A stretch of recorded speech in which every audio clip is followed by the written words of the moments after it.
Beyond. Beyond. Those words. Beyond. I told you could come back. You didn't ever do that again. I'm sorry. Welcome, everybody, to Beyond, Dad. episode 506. I'm Max Scoville, and I'm joined, unfortunately, by Brian Altano, Jonathan Dornbush, Charmed, I'm sure. and Marty Sleva. Sister kissers. Don't What? No. say that. No. No, that's not your No. catchphrase. Yeah. What the hell is wrong with you? So, okay, let's get into this really quick. Throw the whole show out. We've been playing Uncharted: The Lost Legacy, that hot new PlayStation 4 game that comes out next week. Marty and I finished it. We did it. A whole lot to say about it. Yeah, right But- now. But it's embargoed until like Thursday at midnight or Yes. something, and we have a show that goes up on Tuesdays. Yeah. This wasn't our idea. That's why it says Uncharted: The Lost Legacy at the top of our run of shows. So we're not going to be talking about that just yet. However, we will shoot a kind of sort of micro podcast, little let's play of it. Yeah, we're gonna play it and talk about it at the same time. Early on in the game, no spoilers. Yeah. No spoiler cast, no end game stuff. We won't tell you about the part at the end where they all crawl inside the dead carcass of a tiger to stay warm. It's a huge tiger. It's It's a crazy. very large Indian Yeah. tiger. Revenant Part 2. I'm reviewing it, so my full review will be up Thursday at midnight. That's right. There's a new Uncharted game coming out. Yeah, It's pretty cool. nuts. Yeah. I think it's almost weird because it doesn't have a number attached to it. And it's like so I weird. do want to talk about this game a little bit without getting into any of the actual contents of the game. I put a thing in the Beyond group sort of being like, hey, this is out in like 9 days. Like, where's the sort of temperature on this? How are you guys feeling? And one of the things I kind of saw the most like recurring kind of response to this was that most people are actively staying away from everything about this game. They're stoked, but they want to know nothing. Yeah. And I will say that if you haven't watched any of the new TV spots, trailers, teasers, all that stuff, and you're still on the fence or whatever, or you definitely want to play it and you don't want to be spoiled, don't watch it. There's a lot of stuff in there that just shows not end, but very late-ish in the game. It's Just stay away from It's it. not spoilers, but it's just that it's revealing too much visual I'd rather not information. know that. I'd rather Yeah. see this fresh. Yeah. So I think that like, I was a little worried about this game that maybe people didn't really the buzz just seems a little more quiet this time around, but I guess it's there. People just don't want to talk about it because it's so close. And Yeah, just Uncharted's always been such a story-heavy franchise that people don't want it. People are like, yes, it's Naughty Dog. I trust them. I will buy this. Don't tell me anything else. Yeah, and I I think s- especially with the campaign, like we know that it is shorter than a traditional Uncharted, though not as short as like DLC. So we know it is going to be something that you could probably get a lot of in a very quick amount of time. So why spoil yourself? I will say the messaging on this whole thing has been a little confusing. It's like free DLC if you own the Mega Pack, Ultimate Gamer Mega Fuel. Whoa. Whatever it is. Do Sponsored by Totina's Mountain Pizza Dew. Rolls. If you do all that, if you Totina Pizza Roll into the store, you can get the full packing and it's part of that. But there's I've get seen an extra playable pizza roll. It's true. That's right. It's an edible plate. You do one of And- those tactical pizza rolls into I have cover. seen there's been, obviously backlash that this is not a full retail price game, but it's not a full, it's not as 20 hours as Uncharted 4, but it's 6 hours and or 6 to 8 hours or 10 hours, whatever it is. All of that is fine. Like it's a new Uncharted game. Let's start treating it as that. Let's call it a new Uncharted game. Standalone, you don't need Uncharted 4. It comes in its own package. Yeah. 2 years from now, when we're all ranking the Uncharted games, like this is one of the Uncharted games. And I like the idea that Naughty Dog is testing the waters with a slightly shorter too. campaign-based game to see if they could do that more often. I'm so okay with that. If the future of games is that there's kind of the flagship launch, and then instead of the DLC being a thing that you have to pay $15 to download, there's maybe like a $30 thing you play on its own, and I don't know. I like that we're between. I feel like between this, which is what $40, and then Lawbreakers and Hellblade, which are $30 each, and they're all very different experiences. It's cool that we're kind of seeing a movement away from that, like. The game is $60. That's how much it costs. Well, especially in an era where, by all means, and you're going to give me hell for this if you're in the comments, games should be more expensive because they cost more than ever to make. Well, and they haven't gone up. They've gotten cheaper over time. Like I paid like $90 for Chrono Trigger. Exactly. Yeah, I mean, I paid $90 for Clay Fighter. Oh, that was a dumb movie. When Yeah, I, well, when I'm I a dumb finished kid. Little Nightmares, the credits rolled and they kept rolling and rolling and they kept going and I was like, I paid $20 for this game and I didn't hear a lot of people talking about it, and I don't know if that is just like a net loss for Bandai or for the guys who made it or what the story is there, but like, I mean, you take up $20 and you divide it among all those people, and I know that's not how it works, but if that was how it works, Sold one it wouldn't be a good copy. system. So I think it's probably even worse than that in the Yeah. grand scheme of things. Yeah.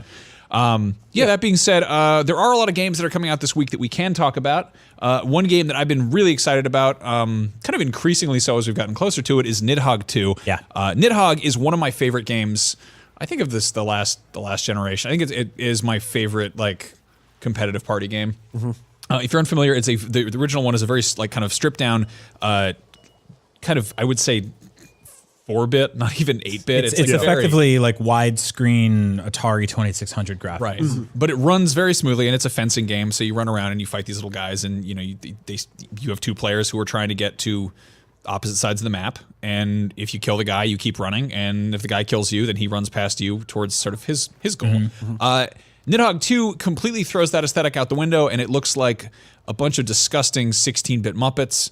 It's really just a hideous game in a wonderful way. Did you make the game? I think because I did. I feel like it's part of your totally your aesthetic. Yeah. I seriously I played that game and I'm like, this is my level of disgusting. Like there's stuff in here that looks like things I draw on cocktail napkins. Like I love it. It's got kind of added bonuses. The big addition here, aside from just the visuals, is there are now different types of weapons. Yeah. So whereas before you just had a sword, which was a little 4-pixel wide white line, now it's like a broadsword, a rapier, like a fencing sword, a bow and arrow, and then a dagger. And all these things can be thrown, and they all kind of interact differently. So there's this kind of element of like rock paper scissors to it, which is really fun. What's that? Do you randomly spawn with them? Yes. When you come back. Okay. There's an order actually. Oh, I did not know that. Yeah, there's an order that they spawn in. I don't know if there's anything that shakes that up. Interesting. I didn't realize that because we had such a frantic match playing that game for 15 minutes, one match on Friday night, that I don't know. You and I are standing up and kicking and screaming. This is at like 5 on a Friday. Like we're kind of like, let's go home. Yeah. But we were like, let's play a game first, and then we were just like kicking our desk and throwing stuff, probably making a scene. You made a scene. Yeah, we definitely made a scene. This is that kind of game is that I think you can look at it and be like, I don't know, it looks like a video game, but then to actually sit down and play it, something happens in there. I think it's the same sort of like energy that attracts people to something like Smash Brothers, but without all of the verticality and all the combos that get like all the pro level stuff that happens there. Like this level of this game, I'm sure there could be a pro level of play here, but for the most part, it feels like someone who just hadn't learned the game could jump in and start killing you. I mean, effectively, it's two players are just consistently trying to murder each other repeatedly until one of them can exit the screen. It's brutal. And it's like intestines flying around and stuff. There's like curb stomping and like intestines and guts and blood, and it's all 16-bit looking, but again widescreen, and it feels somewhere between like a 16-bit like claymation game or like Boogerman or like just something like it feels like a weird long lost like sort of.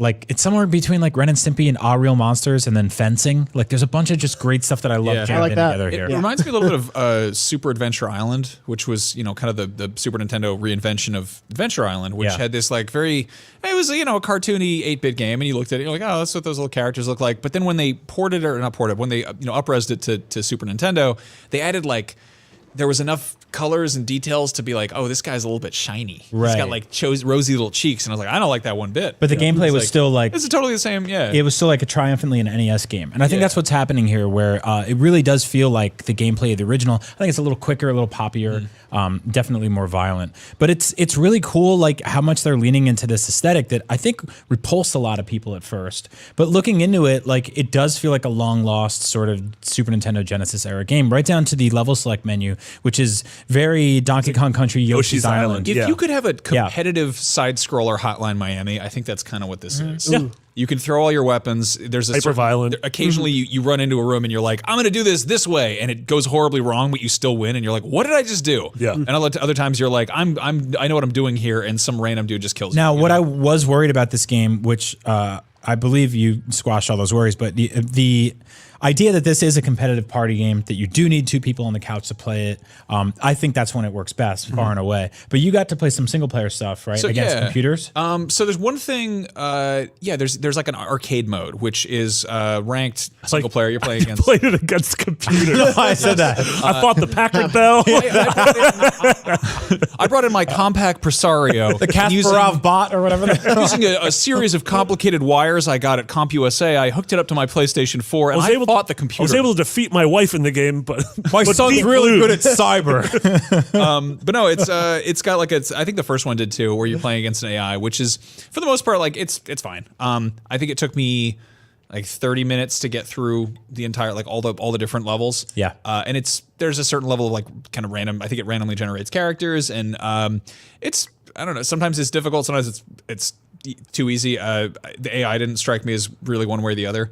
I like that about this game, by the way. The which we didn't really mention is like the character design element of just like, it's just a character broken down in like 4 parts. You can change his head, his like, torso, his legs, and the skin color. So I made like this like weird blue dude with aviators and a bald Yeah, you head. looked like it was like you and Grover had a kid. Yeah, and Max made this I'd watch like that sitcom. Max made this like orange or green like savage dragon looking dude with like He looked high like- hair and like a If I was Savage Dragon. yeah, But I'm not. like a Letterman jacket or something. Like, it was great. There's also a level in here that is straight up like a Hotline Miami club, but it's full of these like weird Nordic Muppets that this game is about. No, I just love this game. There's leaderboards for single player. There's also online multiplayer. I don't know how good that is because it's a very twitchy game. So if you've got like a perfect internet connection, I could see it being less than fun. There's tournament modes. So like, I don't know. It feels very. It feels a lot like the first one in terms of how much there's more stuff there, but they didn't overload it. I would love it if they added more like stages and more character customization. I agree. Yeah, the stages so far are really cool. There's actually like they're not just completely flat. Like there's one stage in particular that I really like that's sort of like these little kind of prison cells that you have to bust the door open, which takes half a second, and then you can do your attack. So you have this like weird thing where like it's like a guy comes to knock on your door and you're like hello, and then he stabs you in the eye. Like, it's really great. Our review's up now. Chloe Rad gave it an 8 out of 10.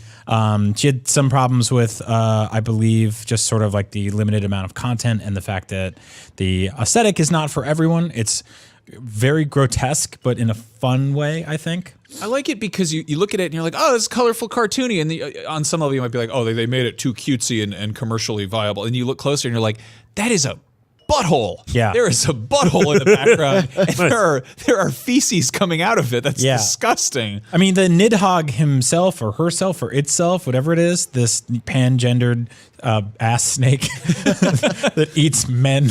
What if you made a phallic scrotum? Yeah. With teeth. That's what it looks What like. could go wrong? Yeah, it looks like an old scrot. That game is disgusting. It's and I real really gross, love and it. you should buy it. How does it deal with mental health compared to Hellblade? So much I think better. incredibly So much well. better. Yeah, because Really? you have Good. all of your aggressions out on your friend. You get to scream things at him. Max, I called Max every name. Yeah. in that game. Just everyone. Yeah. If you don't have mental health problems prior to playing this game, you will afterwards and you'll hate your friends. Yeah, we had like a small group of people around us worrying about us afterwards. Yeah, So that's a good. It's like a violence. Well, they always are. Yeah. That's generally- Then of course another game that is coming out this week is Undertale. Yes. This Yeah. was the PC darling kind of weird. I still haven't played it. It's also coming to Vita, which is awesome. So if you're one of those Yes. people who wants to play Vita games, now you can. yeah. Jonathan, there did with you play Undertale? I didn't, but I'm so excited finally too. I don't have a viable PC that I have anywhere that I play games on, so I pretty much stick to my consoles. And obviously, this is not a graphically intensive PC game, but I'm dying to play it. So many people who I love a lot of the same games they do are like, this is one of my favorite games ever. I went to play it last year. Last year it was on our Game of the Year list and everything, right? Or it was- We gave it a 10 last year, but it came out the year before. It came out interesting. late 2015, but we reviewed it early. super 2015. Yeah. Yeah, I remember just a bunch of people at IGN gushing about it, and I went to play it on my computer, and I plugged in an Xbox One controller, and it was like, oh, you need to download the driver to get it to work, and I couldn't, and I was like, I'll wait for PlayStation, a place where this doesn't happen. And a year and a half later, finally it worked. Yeah, well, that's But what even I after get. it came out, I feel like I heard so much always about of how clever like the Yeah. design is and the writing and all of that, and that's what I'm Yeah. dying to So if you don't know, it was made by one guy. it was an Earthbound mod, wasn't It was pretty much heavily inspired by Earthbound, made in RPG Maker. I Okay. believe it's what it's called. And so it's a sort of a old school 16-bit turn-based RPG, but it subverts tropes. Has a very interesting, quirky writing.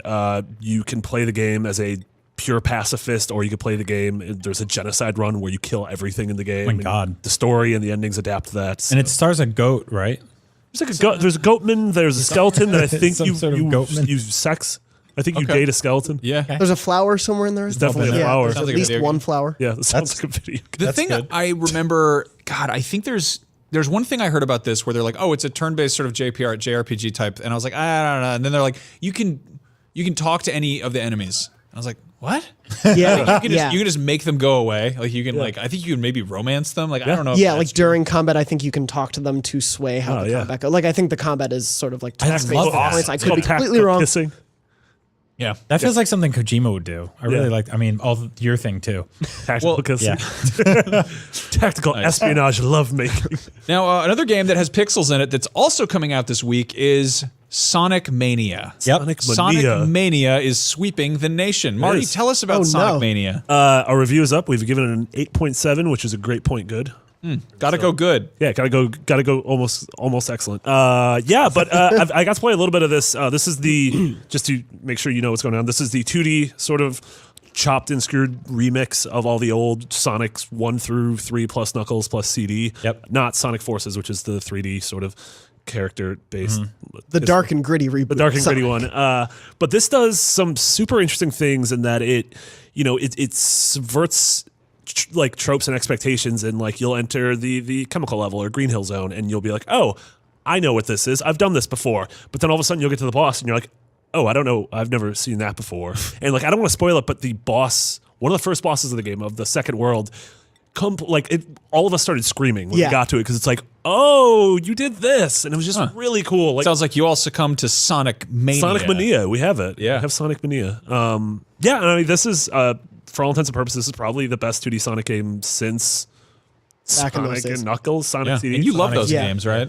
I actually You're do the like world's Sonic biggest 2, fan. Sonic Yeah. 3, No, Sonic those are and great. Knuckles, Yes. and Sonic CD. But I read on don't the like internet other that one. IGN hates Sonic. I don't think that's true. IGN, the one man.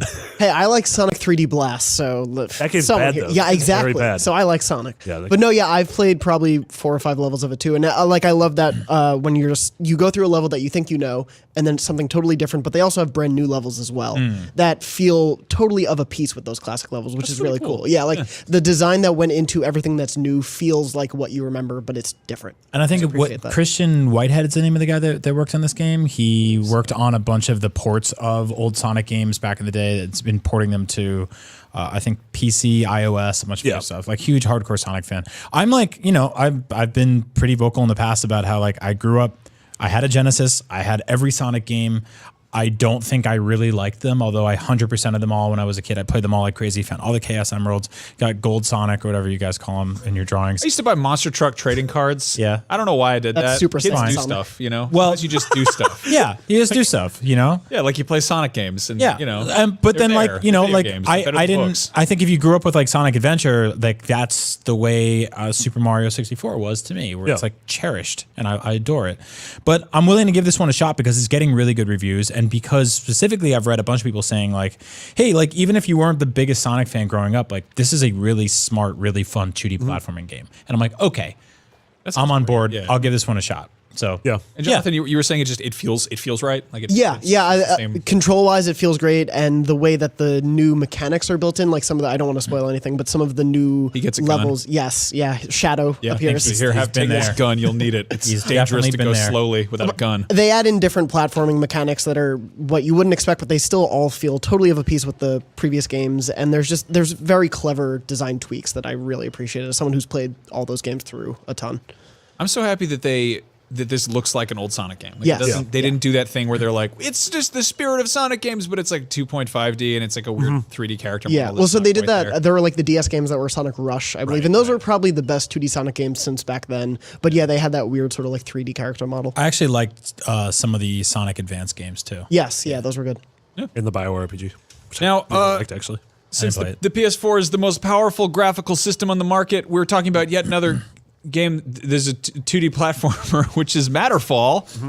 This is from Housemarque, the guys who did Yeah. Resogun. Well, you made that joke, but this is probably one of the most like taxing games on the PS4 because these guys can't have a character drink coffee without a billion With bucks. the voxels Yeah. exploding everywhere. Yeah. I was playing Nex Machina earlier this year. Yeah, I was like, yeah. God, this is Yeah, fun. I talked to the Matterfall devs at E3. They came on our live show and showed off a demo of the game.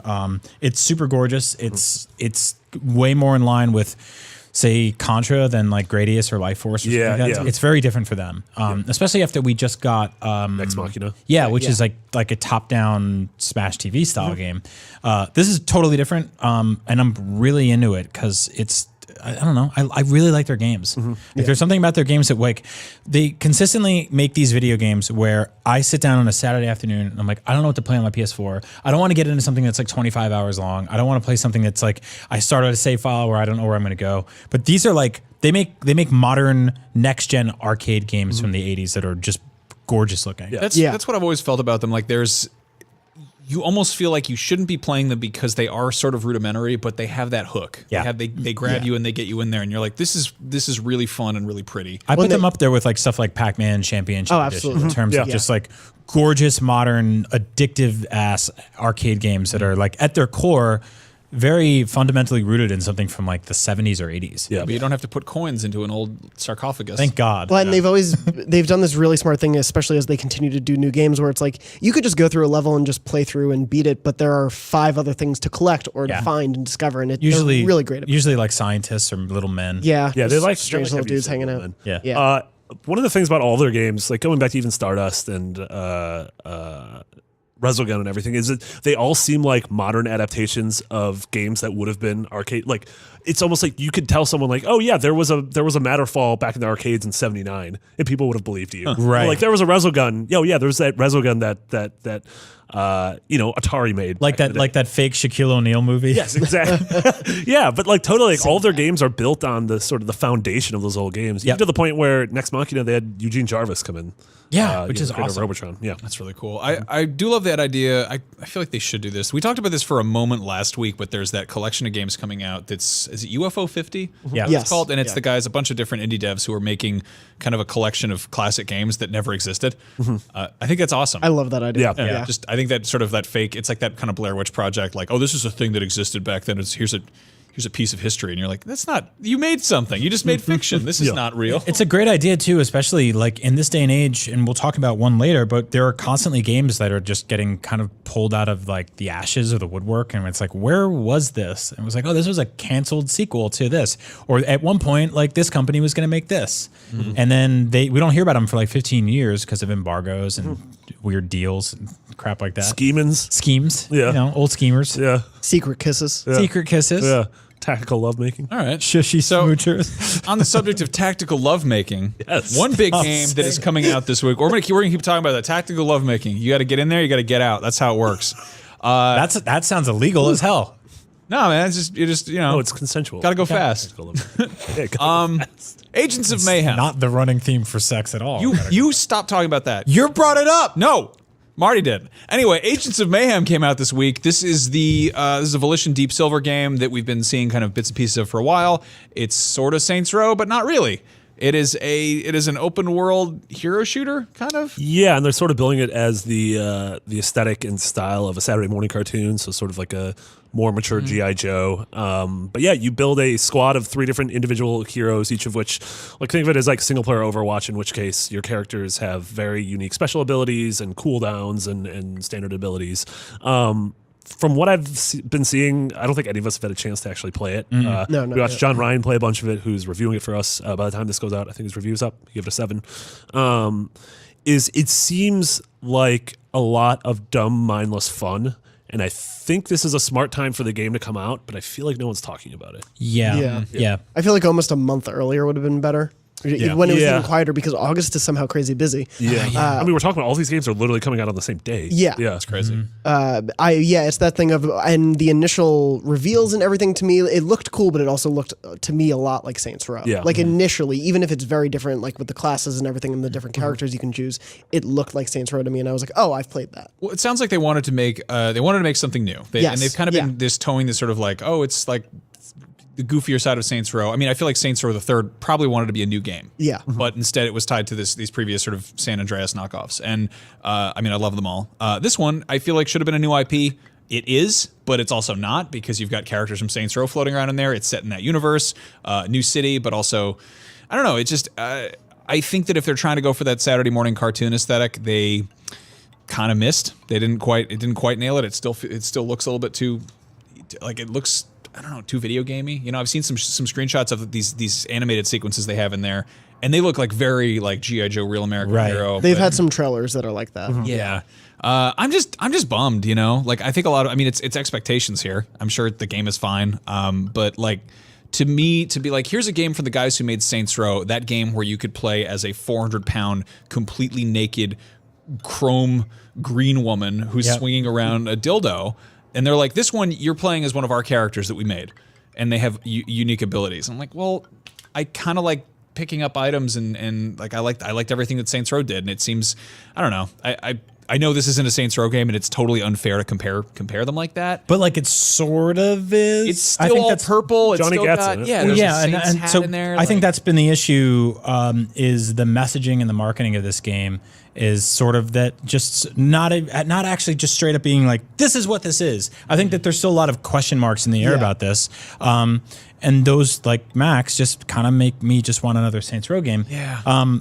I don't know. I don't want this game to fail. Like, it looks interesting. It looks cool. I encourage developers to do something new with their IPs, by all means. You know, and Lord knows after like 5 Saints Row games, they were probably like, hey, can we like try something else out of here? But for us, like, we weren't part of those conversations. We only get a Saints Row over a few years. We haven't had a GTA in a while. Like, Saints Row, to me, were great games to play in the years where we didn't have a big new GTA to play, which has been many years now. So I kind of just want one of those. I hope there's room for that next. Yeah. You know? Yeah. I don't know what happens with this. You know, I think that this is. It's also like we just saw, what is it? Lawbreakers came and went. There was Battleborn. There's this kind of this hero shooter, you know, deluge of like. It's a hero starter. Hero sharders, yeah, horror sharders. But no, like that. Great that cooldown. Lord. But no, like that. That's a thing that does well for one, you know, one game, one IP, whatever, and companies are like, we need to make one of those, and it's like that's not always how you make really good stuff. And I know this is well, so we see that a lot in the games industry where something big happens, and then a lot of other companies, smaller companies, try to follow. But what we're seeing this time around is very interesting in that, you know, like when, you know, like a kart racing game was big in the 90s, everyone made kart racing games. They all had varying degrees of success, you know, DKR and Crash and stuff like that. What we're seeing with hero shooters now is that everyone's trying to make one, but Overwatch is just consistently eating all of their lunches. Lawbreakers, when it launched, had pretty low, like, online population numbers. People weren't really jumping on it like they wanted to. We look at Battleborn, same sort of thing happened. I imagine we're going to see the same thing happen here. I don't think it's a situation where there's not room for both of them. It's just that one of the fish in that pond is so gigantic that it's almost impossible. Yeah, and the And one it's thing still- this has is that this game is single player. Yeah. exactly, Yeah. Which I dig. That's one thing Yeah. that's going for it. It's weird though because it does have kind of it's reminiscent of what they were trying to do with Overstrike. Is that what it's called? That game that turned into Fuse. Fuse. That was Yeah, made, yeah. like, Yeah, Insomniac, yeah. And it got kind of they put that in the oven and they were like, these other games are gritty and they're more successful. Make it gritty. And it was like, Yeah. no. And then 4 years later, Overwatch came out and you're like, oh, that looks like that other game with Over in the title, and everyone loves it because it's colorful and Saturday morning cartoonish. And then this comes out and it's like, this looks too much like Overwatch. And it's like, I don't know. But yeah, that game is out there in the wild. Yeah, Camille Krasuski in our Facebook group, which is facebook.com/group/podcastbeyond, said, is anyone excited for Agents of Mayhem at all? LOL. I think that's pretty much your answer. Yeah, Is that- I mean, we kind of all are just like, That does feel like the pulse on this thing is just sort of like where's the, and like I know that they're trying to get the word out. Like they're not just like sending it out to die. yeah. I mean, it's also like I've got friends who work at Volition. Like I think it's a great studio. I love the Saints Row games. They've also they were one of the few kind of surviving studios that come out of the THQ buyout. Deep Silver picked them up, and Deep Silver also made this big like proclamation that like we are going to be a AAA developer. And so far, we really haven't seen much with that. You know, like did that Homefront come out? Like there was another one of those, wasn't there? it came And out. There was The Revolution. yeah. It's like some Dead Island this remake. well, and now they're Dead Island 2 is that got somewhere in put development away. hell. Yeah, like I don't know. They just it's weird, and I don't know what. I don't know Dead what. Island too. I don't know what Deep Silver has these days. Yeah, so that's a bummer. Deep pockets, am I right? Ooh, yeah. Anyway, Cities Skylines. Yeah. Yeah. Yeah. If you want to build a city on rock and roll, you can do. That's a game. Yeah. That was Guar. Yeah. That's cool. yeah, Classic Guar. But no, City Skylines came out a couple years ago for PC. I think it came out last year for Xbox One, finally coming to PS4. It was an answer to the last SimCity that launched to a lot of problems and continued to have a lot of problems after launch. And so this game came out of nowhere and launched, and everyone was like, oh, this is what we wanted from a city building simulator. I think that's like what people always forget in the games industry is like SimCity did launch with problems, and then it kept stumbling for a little bit, but then it settled in and did a lot of things really well for a very long time. Yeah. But it's like we all kind of forget that because the conversation, I mean, the same thing with No Man's Sky, right? Which just had this massive update where they like it looks gorgeous. Players are finally meeting each other for the first time. Yeah. Which was like part of the game's promise. Yeah. But so much of it is defined by that early conversation in the same way that so much of that Assassin's Creed game are defined by that weird like spider guy with the googly eyes popping out. Like that one like inverted skin glitch, man. That nightmare possessed demon skeleton. Yeah. I can keep going. I'll stop. Yeah. Have you guys ever played a building sim on a console? Because I mean, I played SimCity 2000 growing up, but that was with a mouse and keyboard. Played SimCity on the Super Nintendo. Yeah. I mean, I don't even know how that's a minute ago. I did too, yeah. But that one had like a fake mouse pointer control. Yeah, it was like that was all like kind of top Yeah. down. and kind of gridded out.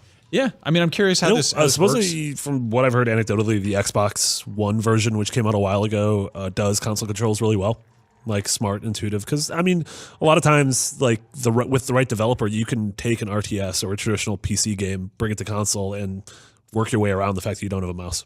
Also, the fact that people play PC games with controllers left and right. So I imagine they accommodated for some of that when they had this out there. I'm like really curious about this because it looks fantastic. It looks gorgeous. Yeah. Like, people are like, hey, here's a cul-de-sac I made, and you're like, that looks like a real cul-de-sac. Good job. Also, a cul-de-sac, one of the single most boring things. Why do you in keep human saying history. cul-de-sac? Oh, this week's episode is sponsored by Cul-de-Sacs. Cul-de-sacs. Yeah, you enter through the front and you exit the same place. It's French for ass of the bag.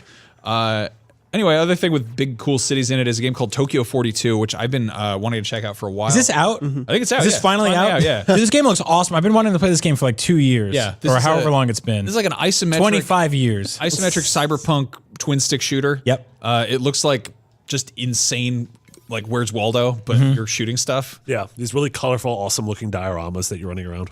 It looks like when those like photographers do that weird trick on like New York City streets where everyone looks like they're plastic miniatures. It's like a lens. Tilt shift. I know nothing. Yeah. I like how this segment has devolved from like, hey, we can spend quite a bit of time talking about Nidhogg because we played it all weekend, to Tokyo 42. That's a great city, and I have no thoughts on the number 42. But miniature men in New York is wonderful. Yeah. Well, this game clearly like takes a lot of cues from Akira. Like there's a big kind of cartoon tablet in the logo itself. I'm just like, I'm totally gonna check this out. This is really neat. You like Akira? I love Akira. Never heard of Akira, the anime.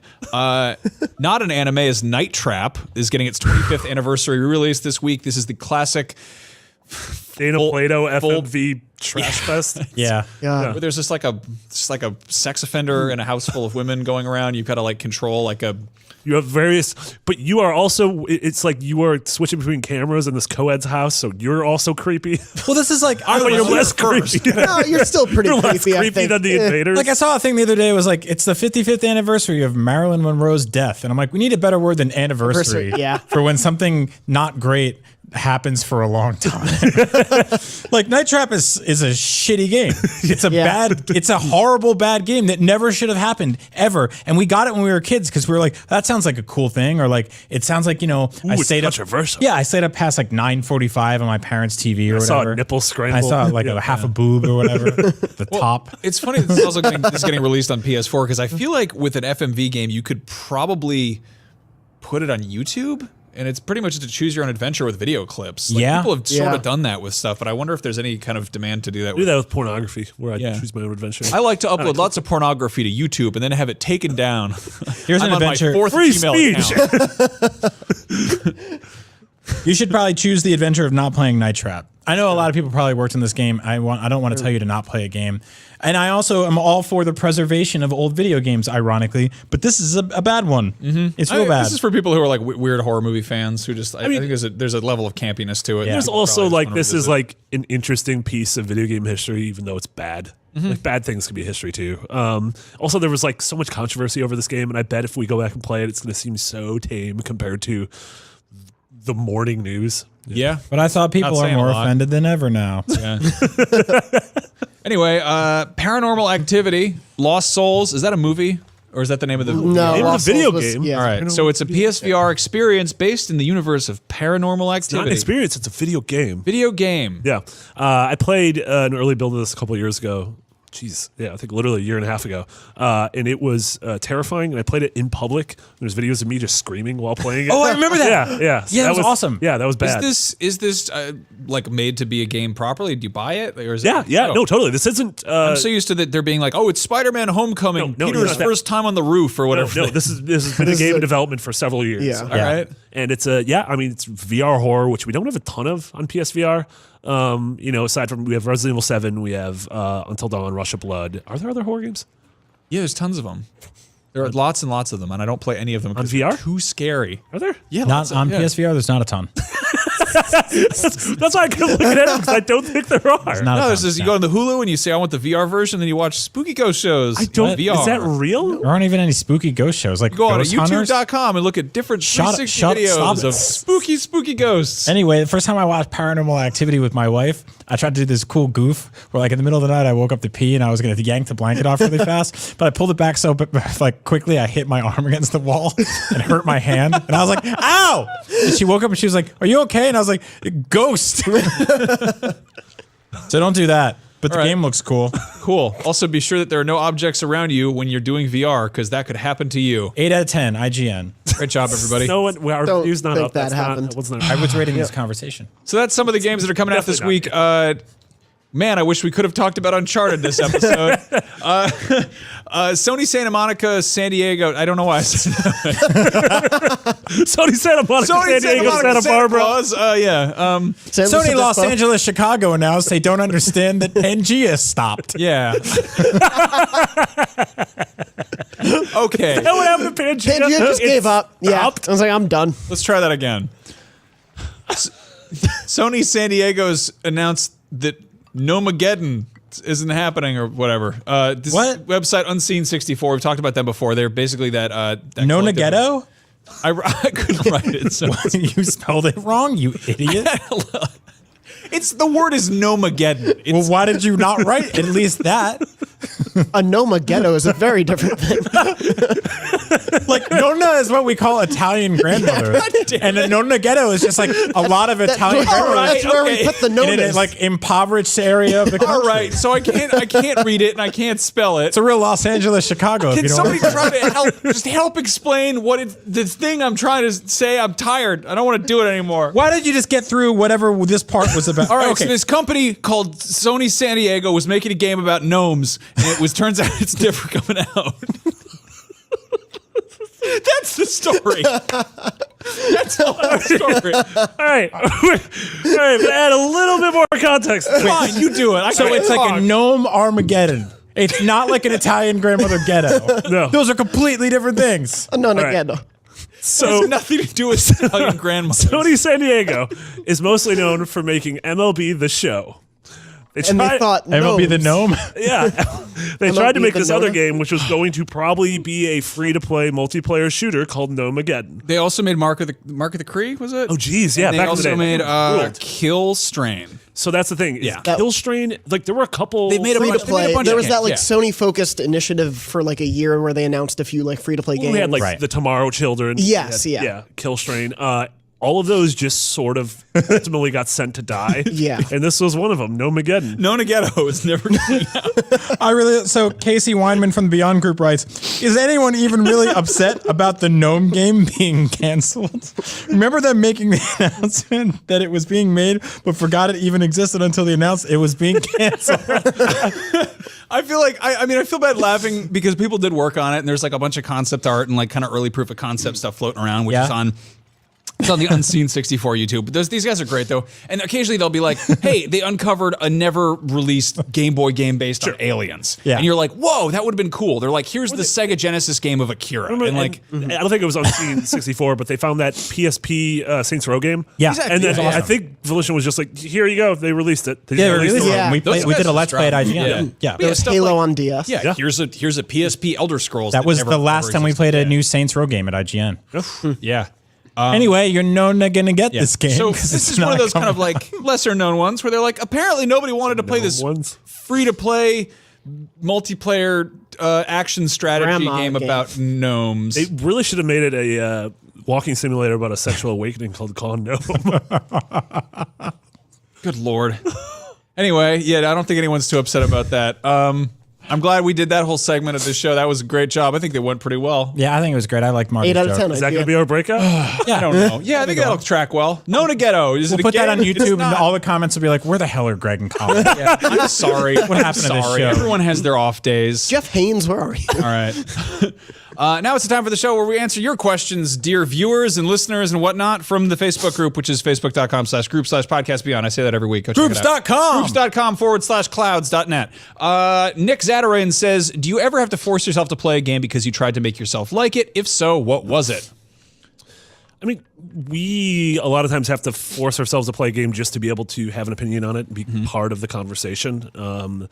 I ultimately, by the time our Let's Play series with Skyrim ended, I realized I didn't like it. Yeah. Like, I'm glad I put time into it, but I just realized it's one of those games that just wasn't for me, ultimately. Yeah, Yeah. and that's okay. Yeah. I did that with Fallout similarly. really? Yeah, I was just a similar style guy. I played like 15, 20 hours of it, and I appreciated what it was going for, but it's just not for me. Like I did that with the last Fallout game because I really like Fallout, but the last game was I don't know. We talked about it on the show, and a bunch of people hated me for it, and then came around to agree with me for it, and then hated me for other things. I was like pushing myself through that game, and I was like, I really, really want to love this because I loved a lot of it. Like the sense of discovery in that game is kind of unparalleled. Like just right down to the very basic of just like picking up an item for the first time, using a weapon for the first time, turning a corner and fighting like this like level 80 dude, and then killing him and stealing his laser sword or whatever is so awesome. But all in all, like the game just felt too bloated. I found myself, I got killed in this one like story section where I had to keep fighting this giant hermit crab, and I was doing it for like 3 hours, and it was like beautiful outside, and I was like, I gotta stop. Like I just gotta walk away, and I'm gonna get hell for this, but I'm just leaving.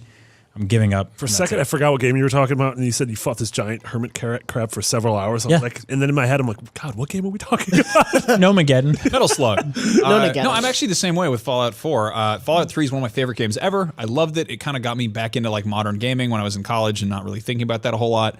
And Fallout 4, I was like, this is going to be awesome. And yeah, it just didn't click. Like something didn't Yeah. work there, and it just I guess everything I'd been sort of hoping they would have changed or iterated on, especially after playing Skyrim, which seemed like sort of a modernization of what Fallout 3 was. Fallout 4 was just like, hey, we've doubled down on crafting systems, and I'm like, that's not really my jam. I felt that way with Dragon Age Inquisition because it ultimately was nominated and won our game of the year. Yeah. And I'm like, I need to play this to be able to talk about it. And I got like 10 hours in, and I'm like, Yeah. this isn't for me. Yeah, I that's- kept waiting for the combat in The Witcher to click for me, Yeah. and it didn't. And I love that world, but I just couldn't do it. Yeah, I mean, we never go into games being like, I hate this game and I don't want to play it, but I'm going to play it because I hate it. Like you go into it being like, I'm going to give this my best shot and try to recognize what people love about it. I think I'm done with Hellblade. I haven't finished it. I'm fighting a big monster of some sort, and it's just like that game is the combat. Is not its strong suit, I don't think. And I'm like, we've had the conversations about it. I'll probably watch like what happens afterwards, but like I feel like the selling point of that game is the visuals and the story.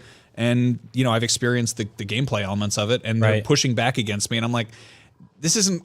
I could play other games. I could check out other stuff and find something that maybe I truly love. It's a bummer, but like that's the problem that games have, is that they're like the only storytelling medium that pushes back against you, that like stops you from learning what happens, and it's Well, I notice with a lot of video games nowadays, and this is sort of just like a byproduct of the fact that 3D games are, by and large, kind of unfocused by nature because there's just so many systems at play. The many 3D open world games or 3D games in general have like 25 things that they're trying to successfully accomplish, and they're excelling at maybe 3, maybe 4, but you're still doing the other 20, 22 things as often as you're doing the 3 or 4 that work well. So like you might be like, oh, the shooting is really good, or the platforming is really good, or like the camera's awesome, or like the voice work is fantastic, but like something else isn't working or something else is excelling at working.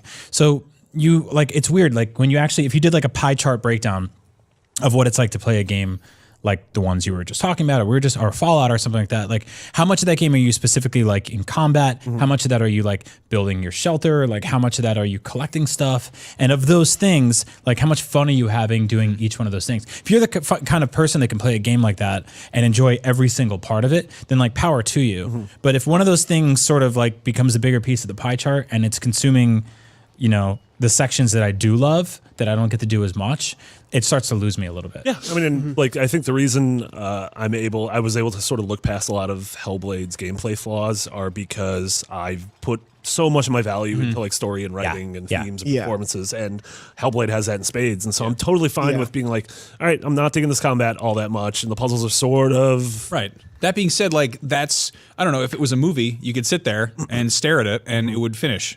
You know, and I think there's something to Hellblade, and we don't have to go into it for 10 minutes, but I think I got into the combat, actually. I found a way of enjoying the rhythm of it, but I think it and the puzzle solving play into the themes of that story super well, and I think it's part of it. And even when it's not the most fun, it made sense for that character. Yeah, it's almost that, like, a lot of times directors do that, and you call them out on it, where M. Night Shyamalan's like, oh, The Happening was bad on purpose. And Yeah. like, no, you made a bad movie. Yeah. Whereas I agree with you there. Though. Yeah. yeah. I've tried to force myself to play Metal Gear Solid Peace Walker a number of times, which is that is a great game that I don't like. Like it's a fantastic game. A lot of people, it's their favorite Metal Gear game. And Metal Gear's like your favorite franchise. yeah, and I adore it. And there's just a lot of stuff going on there that just doesn't work for me. So much of that game or that series that really grabs me is like the kind of the depth of the environments and the fact that because that was a mobile game, it's kind of stripped down almost. And then I hate motion comics in games like those like those like you know kind of sketchy slideshow things. And yeah, it's just didn't click. Anyway, Kevin Guti says, "What would you guys have done for a living had you not gotten into gaming? What was your dream job growing up?" Marty and I were both baristas, and we're going to be the best dream baristas. job? No, then I would have been a bartender, which is like an adult barista. That's a night barista. Yeah. You're adjacent to bartending. Yeah, that's pretty. You know they let adults Trivia. barista. Like that's not kids making coffee when you go. No, I Depends was where you go. I was a child barista. Yeah. Yeah. Also, you gotta give your answers. You're already guys running got a late. trial You're running service? late for your own appointment. They already left without me. Did they? Yeah, they left like Really? 3 minutes ago. Yeah, isn't that weird? That sucks. Brian was going to go check out Yo. some Nintendo things. Yeah. Anyway, I wanted to be either. So, like, my 5th grade yearbook said, I wanted to be an illustrator, a comedian, or a scientist. Well, that was my 2 out of 3. Yeah. So 2 out of 3. Scientist. Yeah. And, yeah. You know. For me, it was, I mean, I've wanted to work at IGN for a very long time, since like high school, so that worked out. Yeah, suck up. Yeah. It's because of you guys. Your favorite IGNers from 10 years ago. Chris Roper, Yeah. Max Schofield, Yeah. Grant Altano. No, other than that, I mean, just writing has always been what I want to do in some form. So as long as I'm getting to do that in any way, I'm happy with that. Right. That's Like to always build been okay with me. fences. Yeah, I wanted to make toys. I wanted to go into toy design. I was super into action figures when I was a kid, and like then I found out you had to basically go into industrial design to do that, and it's like a ton of math, and you might also wind up like making like I don't know salad bowls or something if you don't get a job at Hasbro. Kids love salad bowls. Yeah, you can wear them as an astronaut hat. I had a project where it was like, what do you want to be when you grow up? And it's like 5th grade, and I was like, I went to the library and they had that collection of books that was like the different jobs of the world, and I was like, all right, SWAT team guy, stuntman. Graphic designer, and they were like, for this project you need to interview somebody who does this job, and I was like, I don't know any SWAT team dudes or stuntmen, but I knew a graphic designer, so I wound up talking about that, and I do a lot of that for the show, so I made the thumbnail for this video. I don't know why I said that way. Camille Krasuski says, if you could push one or more games into next fall, which games would you push? Next fall. That's a long ways away. We don't even know what's coming out. Yeah, we don't know. And I would just push a ton because there's so much I still have to play. Right. Like if you want to if the fall wants to take a break and become next fall, I'm cool with that. I mean, I'd love to push Red Dead into like next August. I would get killed. People would come to my house and beat me up because they'd be so angry about it. But at the same time, having a game of that size in the middle of the summer when there's nothing else. Totally with Yeah, you. that'd be Yeah. awesome. I mean, it's already been delayed a bunch. I don't even know how it plays. I mean, I assume. We have no idea what that game looks like in action. It's not like I played it at an event and they were like, it'll be out in 2 months and then it won't be out for 2 years. I'm totally okay with that, especially because it's coming out around the same time as what else? It's a whole bunch of stuff. Far right? Cry. Far Cry is the big one, right? Yeah. And that's the kind of game like I want to 100% that game when it comes out. I want to befriend every dog. I want to kill every racist or whatever you do in that game. Just do it all. Which one are we talking about? Red Dead or Far Cry? Far Cry. Both. Both. Yeah, you can probably do both. I wouldn't want to push it to next fall, but I would like it sometime in like a dead time next year, South Park. Because I'm really excited to play that game, but so much is keep coming out this year. forgetting it exists. I forget it's coming out because it's been delayed so many times. One game I'm worried about selling this fall is Wolfenstein. Yeah. Just because it's coming That day is so alongside rough. so many giant juggernauts of, Yeah. of franchises that The I'm worried 27 Colossi about among yeah. juggernauts. Assassin's Creed, Yeah. Super Mario, and Wolfenstein. Yeah. At the same time, people are Yeah. really mad at Nazis right now. So So yeah, It's timely. Yeah. But even just that, like Bethesda putting out that and Evil within 2 weeks of each other, I'd be okay if one of those games had a break, even though they're very different games. Just like, Can't be Evil Within. It can only release in the spookiest month of the year. I'd be October. okay with Assassin's Creed getting delayed. yeah. I'm not like I need to play that this fall, but I know if it comes out, I'm going to spend a significant amount of time with it. Yeah. And it's probably going to be, I'm going to have to push some other stuff out of the way to make that happen. I'm excited. The rumor that Okami's being re-released on PS4 and Xbox One on December 10th. You going to play that game again? I'm going to play that game again. So that I have game- a hot take. It's the best Zelda game ever made. What? Yeah. You're crazy. But instead of playing a boy, you play as a goddess. Well, it's definitely a Zelda game because the first 5 hours are boring as hell. Yeah. Like once you get past that, it gets awesome. It's got Twilight Princess. yeah, it's got syndrome. it's got 3D Zelda written all over it. Aside from Breath of the Wild, which just lets you you A get breath of fresh air. get out of that cave, you eat the apple from the man, and then you're out there doing I it, like man. that, You're man. really making it He happen. gives you the man cape. What is this game? I only have PlayStation. Okay, so Ben Gregson asked the most specific question. Which fantasy creature, in parentheses, would you like to see fight each other in a first-party developed, free-to-play PS4 multiplayer game? Are you making one? Like, what a weird question. I mean, what's your favorite fantasy creature? Gnomes. Gnomes? Nonas. I like Was that the joke there? I guess that was. I don't think of them as fantasy creatures. I think of them as lawn ornaments. I mean, I like Alien from Aliens. That's not a fantasy creature. That's not a real creature. It's not a fantasy creature. It's a fantastical imaginary creature that somebody made up with their fantasy mind. Science Falcor? doesn't- By H.R. Ginger Ale. I take Falcor.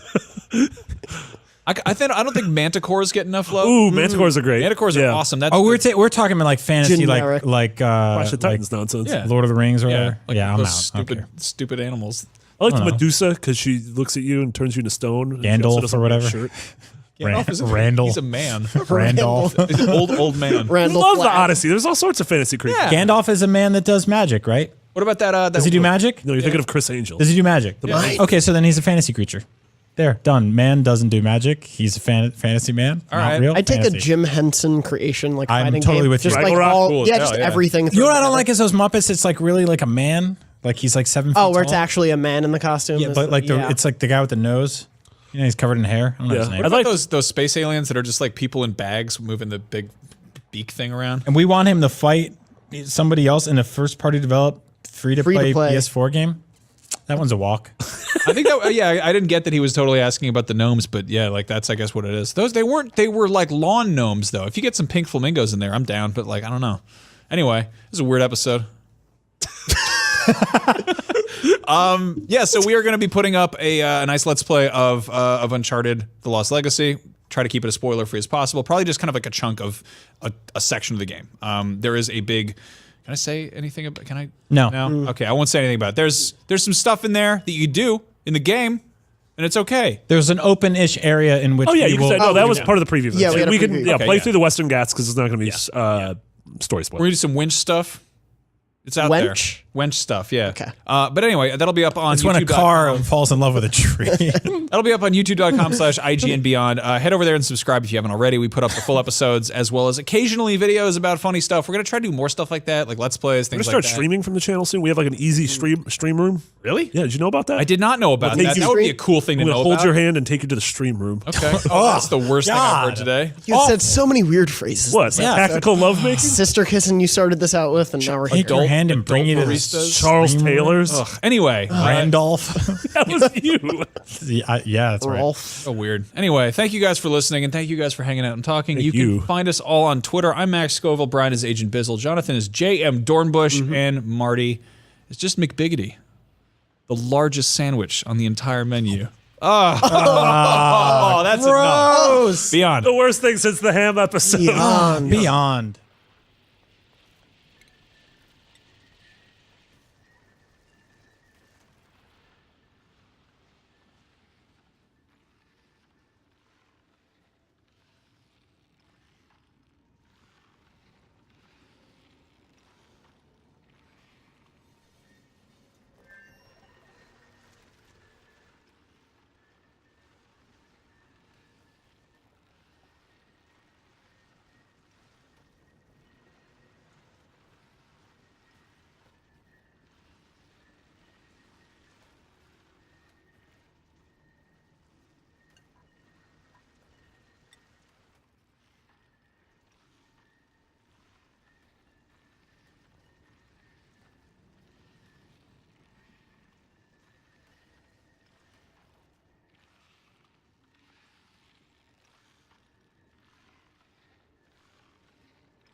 Like how they put fucking 12 minutes of black on the end of that bumper. I need to trim that stuff off. Yeah, I did alpha stuff to it.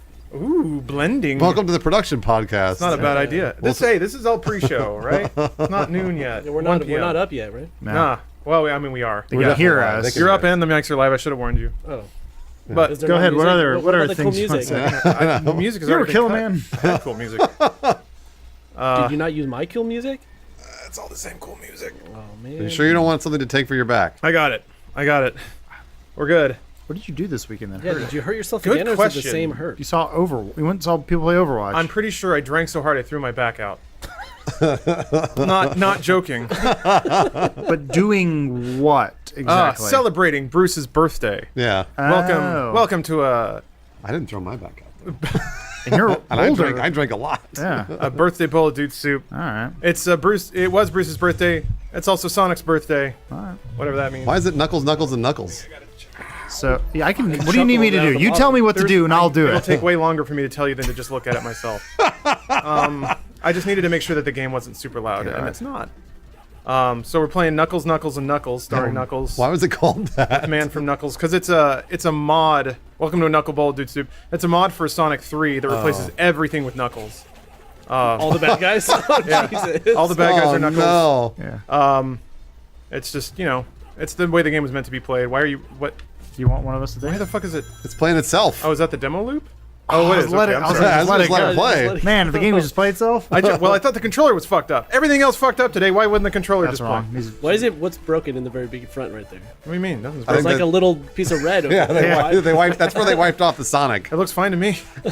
Who wants up on I'll Knuckles, Knuckles, play. and Yeah. Knuckles? All right. Give it I to me. mean, Bruce I like how it wants- says chuckle there too. Yeah, you better chuckle.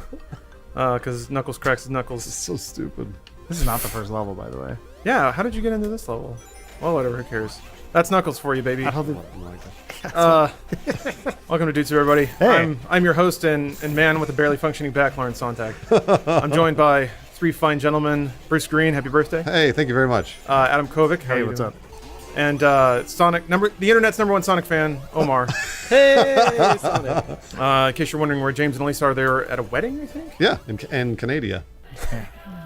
Oh, you cult tricked me wedding. again. That was the demo loop. Oh shit! Dang, you got me. I'm pressing the button. It's gonna keep Wait, going. well, wait, you have on Chuckle. Go to What's oh no? I don't remember. Who fucking knows? Joke of a game.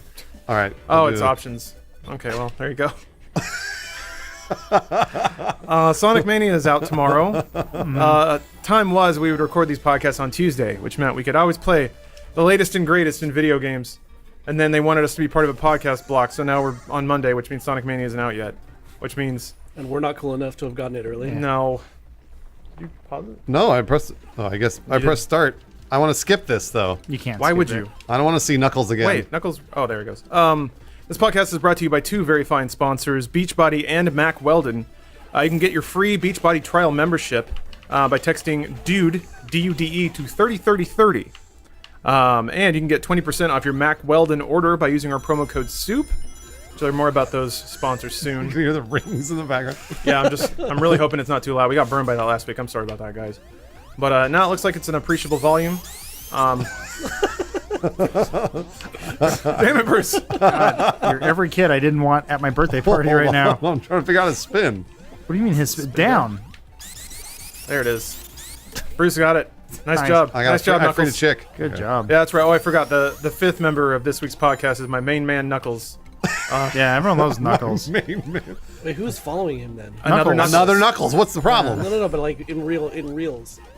Tails. It was always Tails. Tails. Oh, I see. And then your little brother who you didn't let play, Mm-hmm. you'd always give him the controller like, here, you play Tails, you can't die. And then he kind of flies in and he can only help you. We can lose rings though. Look at this. Bruce, Fucked it up, man. What am I supposed to do? what do you mean? Just keep going. You gotta go fast. It's Bruce. fucking Sonic. You press right. Hold on a minute. Jeez. You guys? He's figuring it out slowly. It's funny because Bruce was triggering some people last week with his inability to jump on bits. Hopefully, the- there will be equally What? mad people in the comments. It was a very small turn subset. that down. That's got to be a vocal minority It was absolutely. if I've ever seen one. That's all right. I win. So yeah, everybody, this is the podcast celebrating Sonic and Sonic Mania and everything else about Sonic. Apparently, Sonic Mania is good. It's the Sonic you've been waiting for. We did it. 86 on Metacritic. Wow. Here are some fine quotes from you, for you from reputable games journalists who play Sonic games for a living. Jump the fucking hole. From GamesBeat. Oh. Quote, Sonic Mania isn't just a great game for old Sonic fans, it's a great game. This inspiration from the past should be Sonic's future. DualShockers writes, Sonic Mania has helped me rediscover what it was I loved about Sonic growing up and took me back to a time where I could just pick up a game and have fun. This is for Sonic fans everywhere and it will not disappoint. Game Informer writes, quote, a return to the series' roots in every sense, Sonic Mania is a joyful reminder why the franchise became such a hit in the first place. Though it's content with relieving past glories, it does so exceptionally well. Exciting level design, a stellar soundtrack, and cool expansions on the original formula work in accord to deliver the Sonic game fans have been waiting for. Nice. And Guys, on top of that, it's only 3 hours long. Right? Yeah. That's what- And they Why announced, was it only 3 hours? I mean, most platforms. How do I get on that rope? but they announced it a year ago. You don't go up, go down, go right. I want to get on the rope. Sonic and Knuckles You have to always go down the right. rope. You can't go up a rope. You fucked it up. Never go already. left. Yeah. That's what you got to play through the game 18 times to discover the optimal path through every level. Welcome Wow, to that Sonic. sounds like a lot of fun. Yeah, that's great. Jesus Christ, there were so many annoying sounds today. Sorry, there was a truck backing up outside. There was like there was an alarm. Oh, shield. There it is again. There was an alarm going off for about 3 hours this morning. Hit A twice. There was a cricket Not buzzing like in here. that. I did what you told me. I know. This is gonna be the worst for the audio podcast. Yeah, Sorry, nah, guys. that's all right. We're all just laughing at Bruce. So you guys excited for Sonic? Don't No. worry. Yeah, no, I got another more expansive Dude Soup quality thought. Okay. But I'm gonna call it a thoughtable. This is a Lawrence thoughtable. But we're not gonna get there yet. All right. I want to hear you guys talk about how excited you are for Sonic. Played it in the 90s and I was tired of it then. I'm tired of it now. I want it. Everybody says it's great, though. So, but I already played it. Oh, well, that's true. Wait, But you can do it again. Did you guys grow up Genesis kids? No, I mean- I was a Nintendo kid. I was me a too. whatever I get my sad hands on. Oh yeah. Nuts. Kid. Nux got through Act 1. KNUX. Yeah, bro. Man, Knuckles is cool. How about you, Omar? I know. I never played these games when I was younger. Yeah, neither did I. I played Super Mario. Clearly. I mean, yeah, obviously I didn't play them. You know what you can do with the bubble shield? What? You can breathe underwater forever. That's always really stressful for. Yes, do it. You're not underwater though. Why do you? Oh, you got have a it? bonus zone? Sweet. Get those Don't fears. fuck it up. Do not fuck it up. What was I supposed to do? Go around the fucking circle. Get around the edges and you get all the ones in the middle. You're not God supposed to damn. touch the thing. I don't know. I can't tell. This game is garbage. I hate Sonic and I know how to do everything. I hate Sonic. Oh, Sonic is so great. Oh, You're not even Sonic. flying as Knuckles and it's bothering me. What do you mean flying? Oh, you can't now because you're in the bubble. Wait, no, go back underwater. He turns into Sonic. No, it's just blue. That's blue. Yeah, it's blue Knuckles. He's blue because he's in water. Don't embarrass Blue yourself, Knuckles. Omar.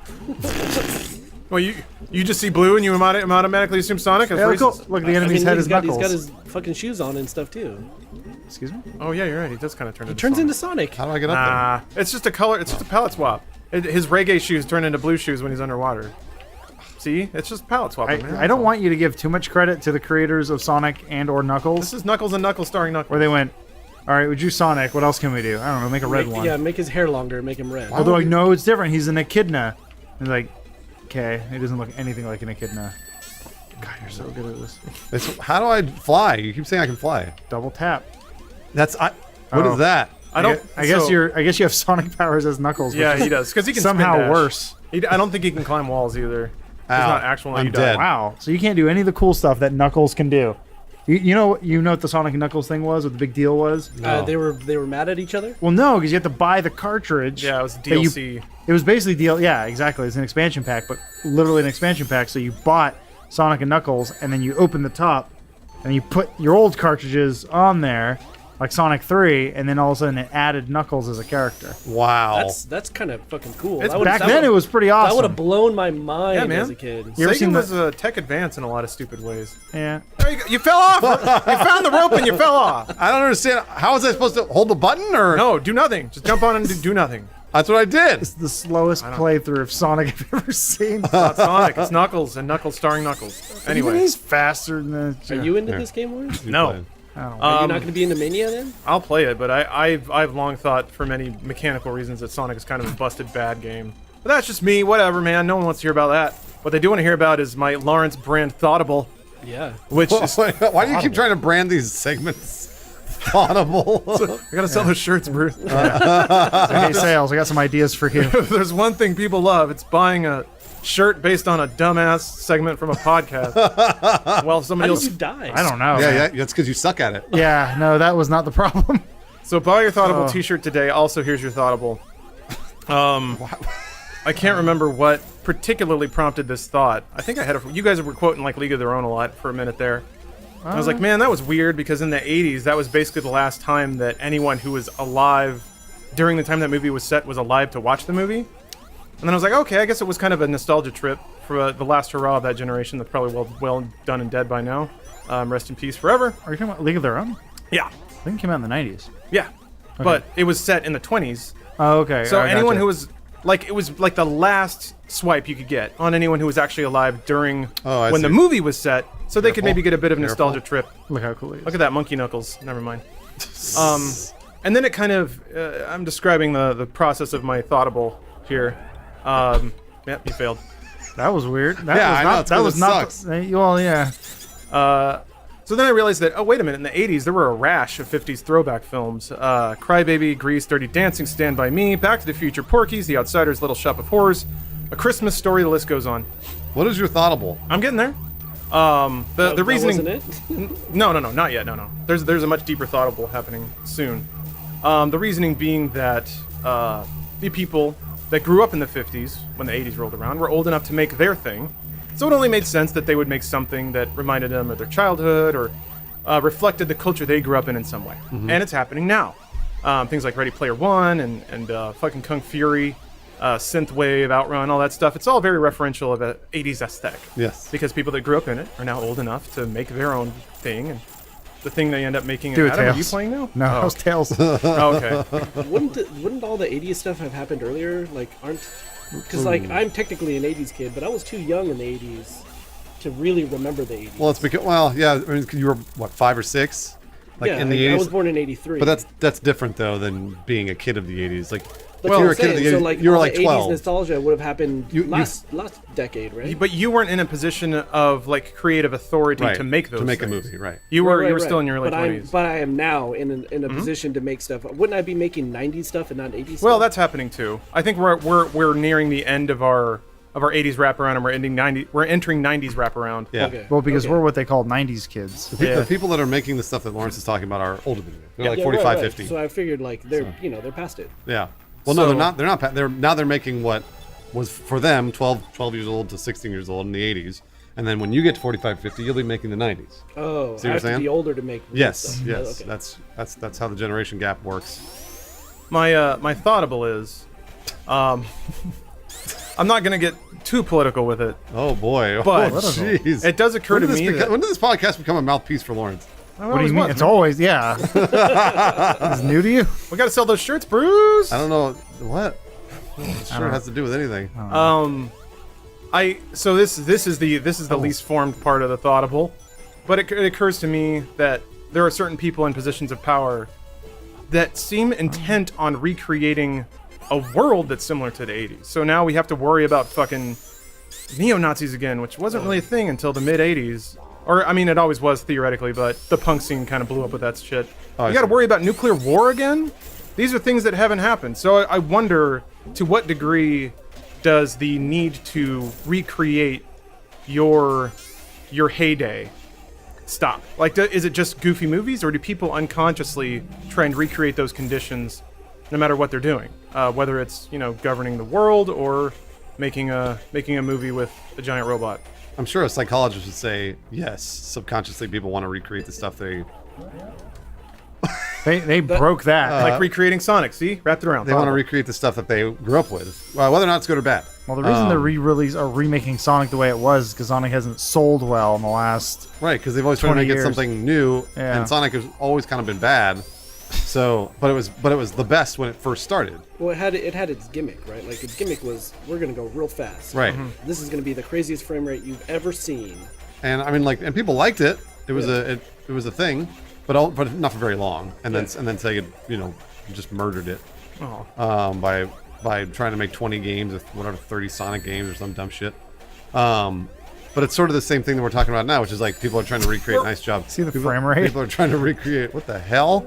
I don't know. It just went into slow motion. They're trying to recreate the bad and the good.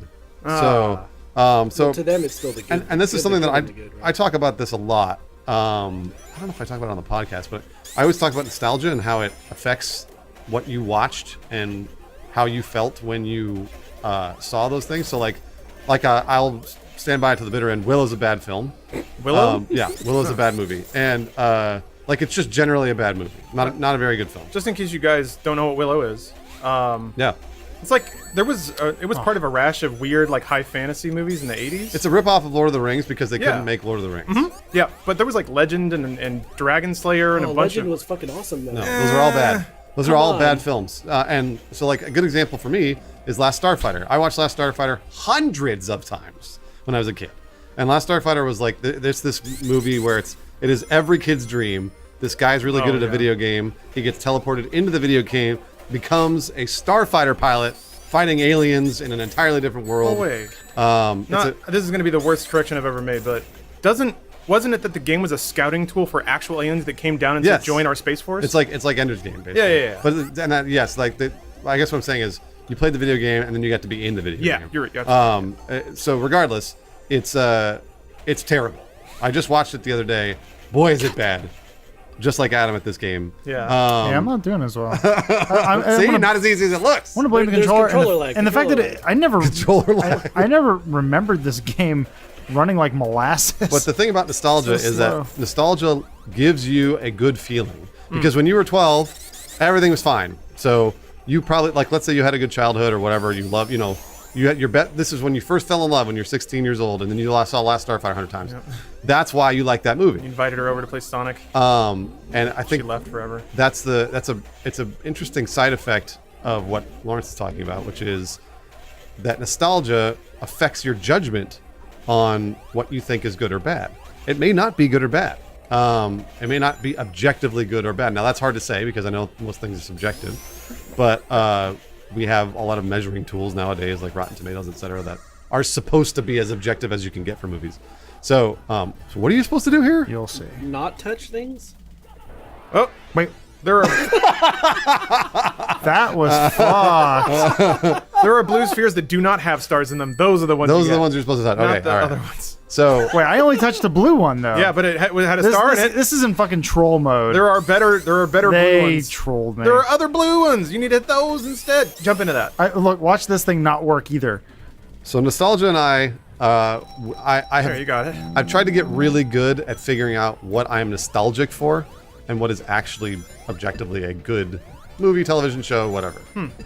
Lawrence, you and I were talking about that, I'm thinking on Friday. Yeah. About how, like, I'm really trying to be, I try to stay ahead of things. I try to stay progressive when it comes Yeah. to music, or To always be listening to new things and not hate them just because they're new and foreign and weird. And because as soon as you start doing that, you lose track of the world. I think You're that was, old. you said that. that's You, exactly when you're old. you basically, everybody passes you by. And then, Oh, yeah. 15 years ago, I stopped paying attention to new things. right. Well, and that's bad. I mean, like Yeah. that's just generally not a good practice. Because then I think we get into the strange world we're in now, where we've got, the older generations like, I remember when things were great, Yeah. and that's because they were young, and they are nostalgic for those things. Well, I do the eye roll thing when there's like a lot of kids are now discovering Stranger Things. Like, man, I love the '80s. Like, well, I mean, you think you do. Right. The '80s kind of sucked. I mean, like parts of it were cool, and like we're extrapolating the cool parts of it. Right. And then a bunch of people are like, "Did you know Winona Ryder was in films before Stranger Things?" Like, yes. Yeah, that's- And then that sort of shit makes me feel old. Yeah, no, of course. Of you're course like- it does. And that makes sense because, again, you've got a whole new generation discovering these people and those things. And since we pulled the coolest parts out of it, then they see only the coolest thing. Yeah. Just like every other time in human history, there are lots of bad things and lots of good things. So in the 80s, we can, for every one amazing band like the Pixies, there were 50 that were garbage. And it's I like garbage. and that's that was the 90s. It's the same for every other generation. So we have to figure out what is objectively good. I know that's hard to say. It's very, very hard But to how do you take into account that you're trying to do objectively good, but say. Yeah. it's all based on the time period too. Like that was good for the time. Yeah. How do you reconcile? Those are, man, that's another really important thing that you bring up because, and if I'm talking too much, let me know. Oh, you did. If I'm talking too much, let me know. That's cool, man. The This is a podcast. You're supposed to talk to me. I know, but it's actually very rare that I talk on this podcast. Anyway, so so for your question, which was how do you figure out whether or not, what was it? Say it again. Like, well, okay, so you're trying to go back and look at your nostalgia, right, and decide if it was objectively bad or good. Oh, right. But based on your current tastes, right? Well- or like current conditions. Oh, Like, you like, at the time, it might be bad now, but at the time it was fucking awesome. well, you can go. All right, so that's a all right. So that's another one. Like it's Willow. Willow's a good example because everyone's like, oh, the special effects are so good, and they immediately look dated. 5 years later, they look dated. Okay. Jurassic Park is a good example of a film that still looks pretty good, and the movie was made in 1993, I want to say. So a lot of that has to do with how the director shot everything, if they use practical effects in the right way, if they use CG in the right way, and there are films that stand the test of time. Like we all know those films, Casablanca and like Citizen Kane and those sorts of films. They're still good. I saw Casablanca for the first time a couple years ago. I was like, holy shit, this is a great movie. Yeah, same here. There's a weird reverse nostalgia that happens though with kids. I notice. So like I remember reading a thing a while ago where someone saw Alien for the first time. It was like someone probably in their teens or 20s, and they're like, I saw Alien, but man, it is cliched as fuck. And you're like, yes, it invented those cliches. Right. And what's so another interesting point there is that you have to be a little bit informed. So I think the older you get, the more you kind of can see patterns and realize what was innovative and what was cliche, what was derivative.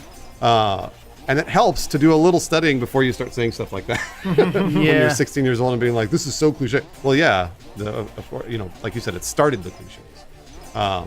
So it requires a little bit of effort on your part Got no history. to do some sort of just educate yourself. But it's kind of tough too. So like I grew up watching The Simpsons, and they referenced the shit out of everything. Yeah, I did. And so there's a lot of times when you get older, you go, oh, I had no idea that The Yeah. Simpsons was doing this thing. Yeah, And there's so many movies that I feel like I haven't seen, but I've seen. right. They're like, what's a good example? So like, I've never actually seen Die Hard all the way through. Wow. But no, that's the thing is though, it's been referenced so many times, and I've seen it like bits of it on TV where I'm like, I think I got the gist. I think I know the movie at this point. Then you get that really cool experience of discovering. You get to compare and contrast your conception of something based on the references you consumed versus the actual thing. Oh yeah. Because Casablanca is another movie that is, or at least was, referenced a lot. Even weirdly, like "Play It Again, Sam" is not in the movie. It's Yeah. not a line that gets said. Yeah. But in context, even Humphrey Bogart commanding his piano player to play a particular song actually has a whole lot of context and meaning in that scene. Wait, He's he doesn't actually say that in the movie? No, No, it's a different line. he says something like play that song. The piano player is like, you really want that song? And he's like, yeah, play it. Something like that. I don't remember the exact line, but "Play It Again, Sam" is not in it. That's the weird thing, right? I mean, it's always fascinating how things like that happen, where like you mishear a lyric or something, and that becomes Yeah, what is that called? Something. there's a word for it. We brought it up before. It's the monkey, the Congo monkey laser problem. Well, it's the precept. Berenstein Bears thing. Oh, yeah. Which is like the parallel universe. What happened to the sound? I don't know. Sorry. It got all chirpy weird. Boy, I thought it was supposed to sound like Sounds that. cool. It sounded Probably. normal. It's cool. I mean, to be fair, this is a modded version of the game. It's the best version of the game. Wait, I shouldn't be drowning. I have a bubble on. You're not. Oh, Think Tails your is drowning. partners. No, Knuckles. They're all Knuckles. Well, anyway, that's just something to not necessarily that we have or that I have necessarily a conclusion, but I think as one like grows older, that's also what I like to call the anime principle. Like all things relates to anime, and the way that, like you guys said, the best things sort of make it out of the respective decades. The bad shit gets forgotten. Yep. That was what I think led a lot of people to be anime fans. Is that in the 90s and 2000s, only the good shows got translated. So it kind of gives you this warped idea that anime is good. Only and the it's good show. well, good. Like things that seemed monetarily viable enough to translate, because there was so much garbage that did not get translated. And now that all the tools are there, you get it. I feel like you can get a much better view of the landscape than you used to. Not that it's land you want to go to. To me, the classic example of this whole like paradox is Event Horizon. Because Explain Event yourself. Horizon, Event Horizon, when I saw it when it came out, was the most terrifying thing I had ever seen in my entire life. Okay. Okay. And at that time, it was insanely gory and like all this like crazy suspenseful, pretty all that creepy. stuff. But you watch it now, and it's fucking terrible. Really? Oh, it It's hasn't aged horrible. well? No, it is the worst. Oh, I wouldn't say it's bad. I watched it for the first time, the absolute first time, maybe a year ago, Oh, okay. and I was like, this is okay. I get why it was a big deal at the time. Yeah, but I don't. like- I wouldn't say it's awful now. It's I like would Hellraiser. never, but I would never call that movie awful. For real, like to me, watching it that time when I was younger is an amazing experience that no one will ever have again. You know. Yeah, I mean, and that's like like I said, it hasn't aged well, and that's a really good phrase because Yeah. the more that you watch a movie, the better it should get. Ideally, that's the way it should. Like, there are very few movies that are only made for one viewing. They're like, I But mean, that's like most of the way the movies are designed to be made and marketed. Right that's now. how you know they're bad, though. But that's like So- all of moviedom right now. Like the summer blockbuster. It's not all of them. Have you seen Dunkirk? Yeah, Dunkirk. Well, no, I know what Omar's saying. He's saying like Transformers. No, I know. I I, mean, know it's- exactly what Omar's saying, but that's what I'm trying to say is that's why they're bad. Is that somebody basically was like, it's good enough, Yeah. and they moved on. And that's somebody that doesn't care about their craft. Is usually like the devil's in the details for that kind of stuff. And if at this point a movie is only made for you to watch once, then that's a cash grab. And people are allowed to do that. Obviously, it's a capitalist society. We can do whatever we want. So Sort of my issue with horror films right now. There's not a lot of good horror films. It's all just the easy jump scares. Well, it's because they're trying to market it to the widest audience possible. Where a good horror movie can't be rated R anymore because no one will see it. Oh, right. Yeah. But a good horror movie doesn't have to be rated R. I know, but It like doesn't have to be gory. I always think that one of the scariest movies was the American remake of The Ring. That's PG-13. Is it really? Yeah, because there's nothing really in it. Like a horse jumps off a fucking boat. Who's No, that you're- blue guy? You're right. It is really scary. It is really, really scary. No, it's genuinely frightening and like I don't know. It's so odd and just I feel like every Blumhouse like horror film is just sort of the same these days. Like it's just the Annabelles and it's safe. It's safe horror. It doesn't Get Out was good. psychologically freak you out. Yeah, Get out. It follows. No, that's I really like It Follows. Yeah. And I don't think a lot of I guess Yeah, I people liked it. They seem, but I think they'd rather like go see fault the the production Sinisters and the Annabelles and the Conjurings and the Paranormal Activities. Conjuring is well. It's interesting because I think I feel like, and I've said this before, and I know jack shit about movies, so this is me mostly speaking without any base of intelligence or analysis. But I feel like horror movies are how you prove to a studio that you can make a cohesive movie on a budget. And if you can make a decent, at least watchable horror movie on not much budget, but you deliver it on time, and it proves that you know composition, you know how to incorporate special effects, you know pacing, you know like you can make a solid movie. Oh yeah, that's been Then that's been a template for decades. It's a proving ground for filmmakers. Yeah, yeah. If you Sam make Raimi, a everyone Conjuring, else. if you make a Conjuring, I feel like you're sending the signal that, well, I want to make not necessarily blockbusters, but I'm cool being in the churn. Like I want to make Star Trek, which is literally what happened. At least I think it was. What? Anyway, Justin Lin, he did. I see. Wasn't it No, James he was the Wan? other one. he did Fast and You're Furious. thinking Fast He and did Furious. but Yeah. The guy who did Beyond did. Fast and Furious. Yeah, Fast and Furious. You're Something proving before yourself that, to be a though. racist right Sorry, now. no. He did a horror movie. You're getting Justin Wan and Justin Lin Insidious, mixed up. maybe? Whatever. Look it up. Please do. The guy you're talking about the guy who started Saw, No, that's somebody else. Justin Wan. Yes, I'm not thinking Or- about him. Maybe. I'm getting names wrong. Anyway, I'm proving myself to be a racist. I feel like if I'm surprised you know that many directors' names off the top of your head. Like that. oh, I mean, Adam watches a lot of movies. I don't. But I feel like I feel like the rationale still stands. If you're making a Conjuring or you're making a Lights Out or whatever, I mean, you're just saying I can make a solid movie that will earn its money back. But if you make Get Out or It Follows or something, you're saying I'm investing a little more into the aesthetic and the design of the film that I want to present to the well, world. did you see the news about Get Out today? No, the sequel's doesn't have. They're doing a sequel? Well, I mean, not about the sequel, but the actual film Get Out. They said it was the most profitable film of 2017. That doesn't Sounds surprise right. me. Yeah, because it was So well made. So he was Justin Lin. Yeah, Was Fast and Furious producer for Fast 5 and Fast Furious 6. Who's the Saw guy? but he did horror before that, right? I'm gonna look right now. Hold on. He did SWAT. Oh, that was a The television series? Oh, fuck. Oh, that's on the way. That's on the I way. am mistaken. Adam, maybe. Oh, you were. he directed True Detective. Let's see here. I remember that. Annapolis. I don't see any horror. Never mind. No, As a director, but he may be a producer. Look up the guy who did Saw. I will. Yeah, that's who you're gonna get mixed up with. But anyway, I digress. So we're getting off topic here. Yeah, you're absolutely. I think you're right. Saw is a good film franchise. Is it? No, Saw 1 I thought was great. So those. we're- you it's want these blues. Yeah, yes. that's what you want. Booyah! Oh, Oh, wait. you want to turn them stars. What? There we go. Oh. So you do this, Bruce Lutch. Watch, and I go. hate Oh no! this. James Wan. Rings. James Wan is who I was thinking of. Is James Wan Saw?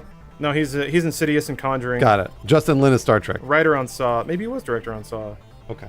My got it. bad. We figured it out. And then Justin Lin he, and James Wan. He did Furious 7, and now he's doing Aquaman.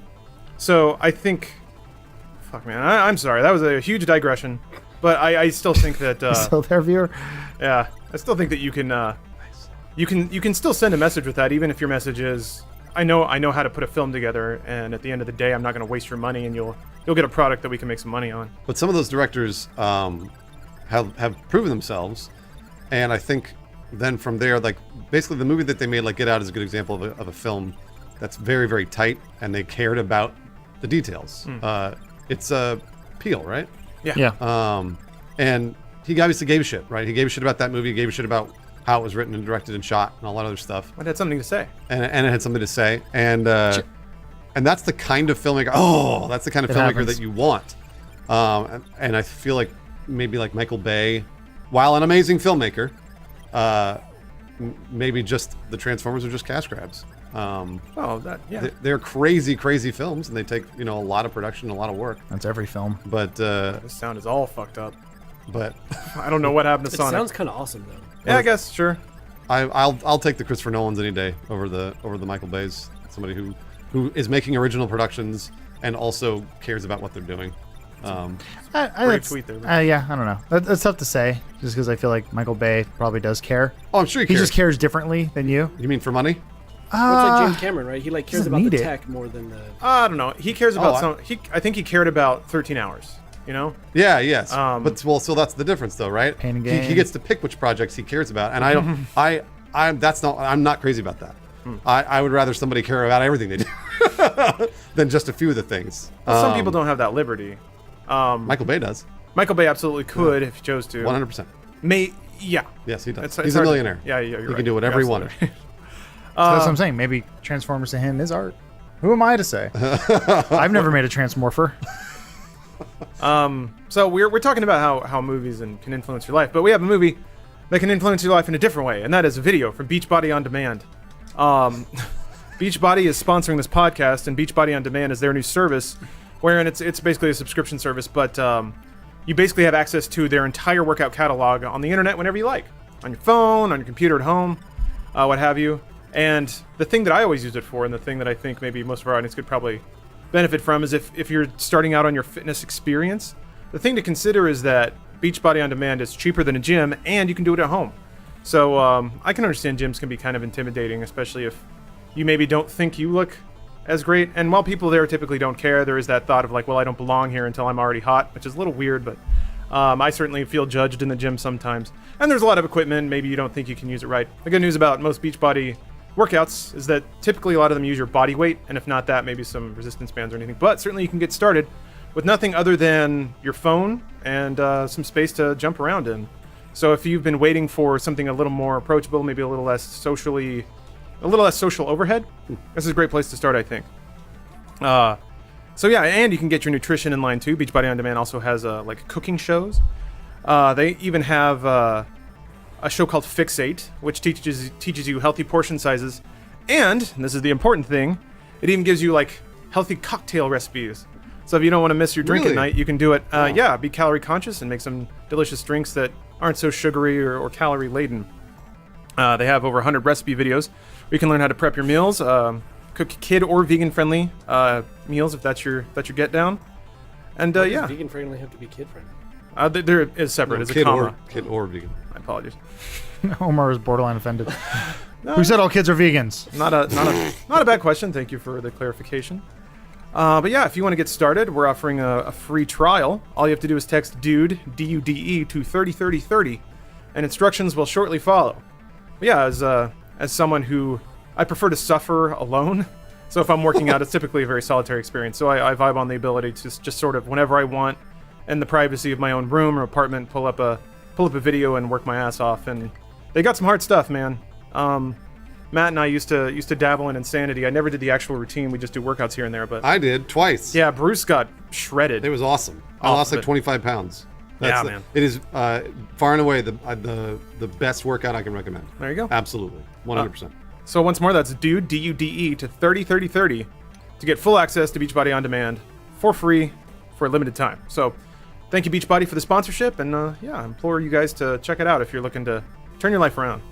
Learn something new about yourself. Jesus Christ, this sound is going so fucking weird. Why does this take so long? Also, how Adam's are good you at it. getting into like bonus stages every 2 seconds? Yeah, I feel like that's Welcome to Sonic 3, motherfucker. No, I thought you had to have over a certain amount of rings when you hit a checkpoint. Me too, but it's modded as Yeah. hell. I think you have to have at least 50 rings, but it's been quite generous. Welcome to Knuckles Land. Can you get out of this, please? It's driving me crazy.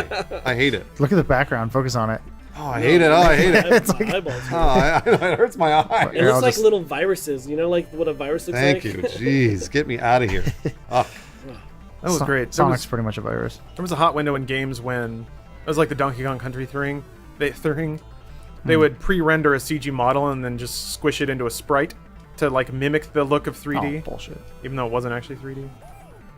Man, watch out, you're gonna. Oh, come on. I can't tell which one I am. Yeah, which one are you? Are you the one on the spaceship, the one jumping, or the other one jumping? look at him. He's having a good time up there though, There we go. laughing his ass off. Let's ride it. Damn you, Knuckles. Apart from that, we had a pretty stellar weekend. Bruce's birthday bash was at the most surreal place I think I've ever been on this planet so far. I'd heard 2 or 3 separate people over the last few weeks mention this place, and so then when Brett, and by the way, this is a totally impromptu thing. It wasn't like I had a party. It was just sort of like, let's go to a bar. Yeah, I'm bummed that I missed out. It really, honestly, wasn't a thing that Brett was just like, we need to go to this place called the Bungalow. You guys have never been there before? I mean, even Have you been? I have been there. Oh, wow. I don't do shit. No, we hadn't been, and I think it's reaching like a fever pitch of popularity. Yeah. Because when we showed up, there were hundreds of people, all crammed into this like it's a huge area too, but it felt like I was at a music festival or Yeah, something. yeah. What time of day did you start there? 3. Yeah, because it's always crowded there. It's so stupid. Yeah, There's I- like 7 different bars inside there. I had to wait in line to get in, Knuckles. which is pretty cool. And there were like Or what? Press Go. A. Don't worry about it. the even standing in line was surreal because it was obvious that everyone there thought they were too good to stand in line, but none of them were good enough to actually bypass the line. So it was everybody sort of affecting the, well, this is embarrassing. I mean, clearly this is everyone else, but it's not me, even though they were just standing there. Like there were people like trying to like smooth talk the bouncers who were having none of it. It was pretty great. It was a good way to pass the time, watching people try and work the angles to get inside a dumb bar. that How'd you was guys always get in? crowded. I waited like a normal human. Oh, okay. Waited, yeah. And eventually, I mean, like they'll let you in. It's Yeah. just I was sort gonna of- say, weren't you guys like outclassed like, in pretty every enough? way? Yes. So here's the thing: we weren't outclassed in the sense that we might have had more class than people there, but they were all like really young and beautiful, and we are not. No. So like we all look kind of old and dirty, and then when we arrived, it was just a bunch of 22-year-old. I mean, the whitest guys and girls I've ever seen. Swinging for the fences too. They were on a mission to get fucked up. Every last And, one. and of yeah, them. and also yes, exactly. And people were just there just to get trashed, totally $1 million gone. doing Yeah, I think it was like 4:30, and there were already girls who were out on their feet, like barely able to stand. 4:30 p.m. Yeah. Yes, sorry. The hell? Yeah, it was weird, man. Like the sun was full up. It was a bright, sunny day.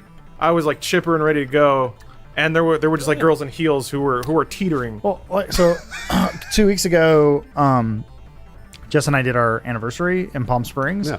And there was so I'd never been to Palm Springs before, and if you've never been or know what it is, it's similar to Vegas, Yeah. but it's like Much smaller. much smaller, Yeah. and it's similar in the way that it's like people kind of go to resorts and it's hot and they just drink.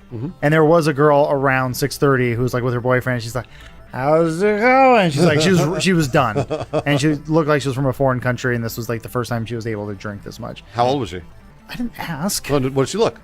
26. Okay, so picture they're all 21 years old, wearing less clothes, Yeah. Make it go fast. and Spin dash on it? more Stan. wasted than that girl earlier. Oh, there It we was go. Oh, my phone. Omar, you fucking embarrassed me. it was crazy. It was wild. I just started all the way over. And Lawrence, I think you said it was like what people imagine a movie about Los Angeles to look like. Yeah. So it was for me. It was Just walk on it. You just walk on it. I'm pretty sure you. You don't spin gotta dash spin on it. everything. I think you spin that. Anyway, for me, images like that, to me, were cartoons because growing up in a small Texas town, like the vision that I had of LA was like, I think you spin dash, dude. Nope. You just go kind of fast. You're not going fast enough. Okay, there it goes. Never I mind. didn't want to walk off the edge of it. Anyway, yeah, I forget that Adam is a pro at this Play game. the shit out of this. So for me, my only exposure Oh to shit!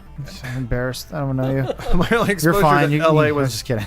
like scenes from television, like fucking Beverly Hills 90210, and that sort of like Fuck you. the spelling empire of TV dramas. And Yeah. to a point, they all had like some depiction of an LA party, which was people wearing not much clothes, sitting around in this like bizarre bar, just getting shit faced and whooping about life. See, that's always weird to me that people ever say that they have like a predetermined idea of what LA is like. And I imagine that's like a lot of our audience listening. Like, Oh, you get, absolutely. well, you get the idea of America is like everyone's big and fat and everyone has a gun and like everyone's a movie star in Hollywood and there's like gangbangers everywhere when it's like, in reality, it's like every other city in the world. Yeah. It's got probably a different vibe maybe. And more likely than not, your waiter is also going to go read sides later that day to go try to get a role because he has an audition. But that's really the only difference.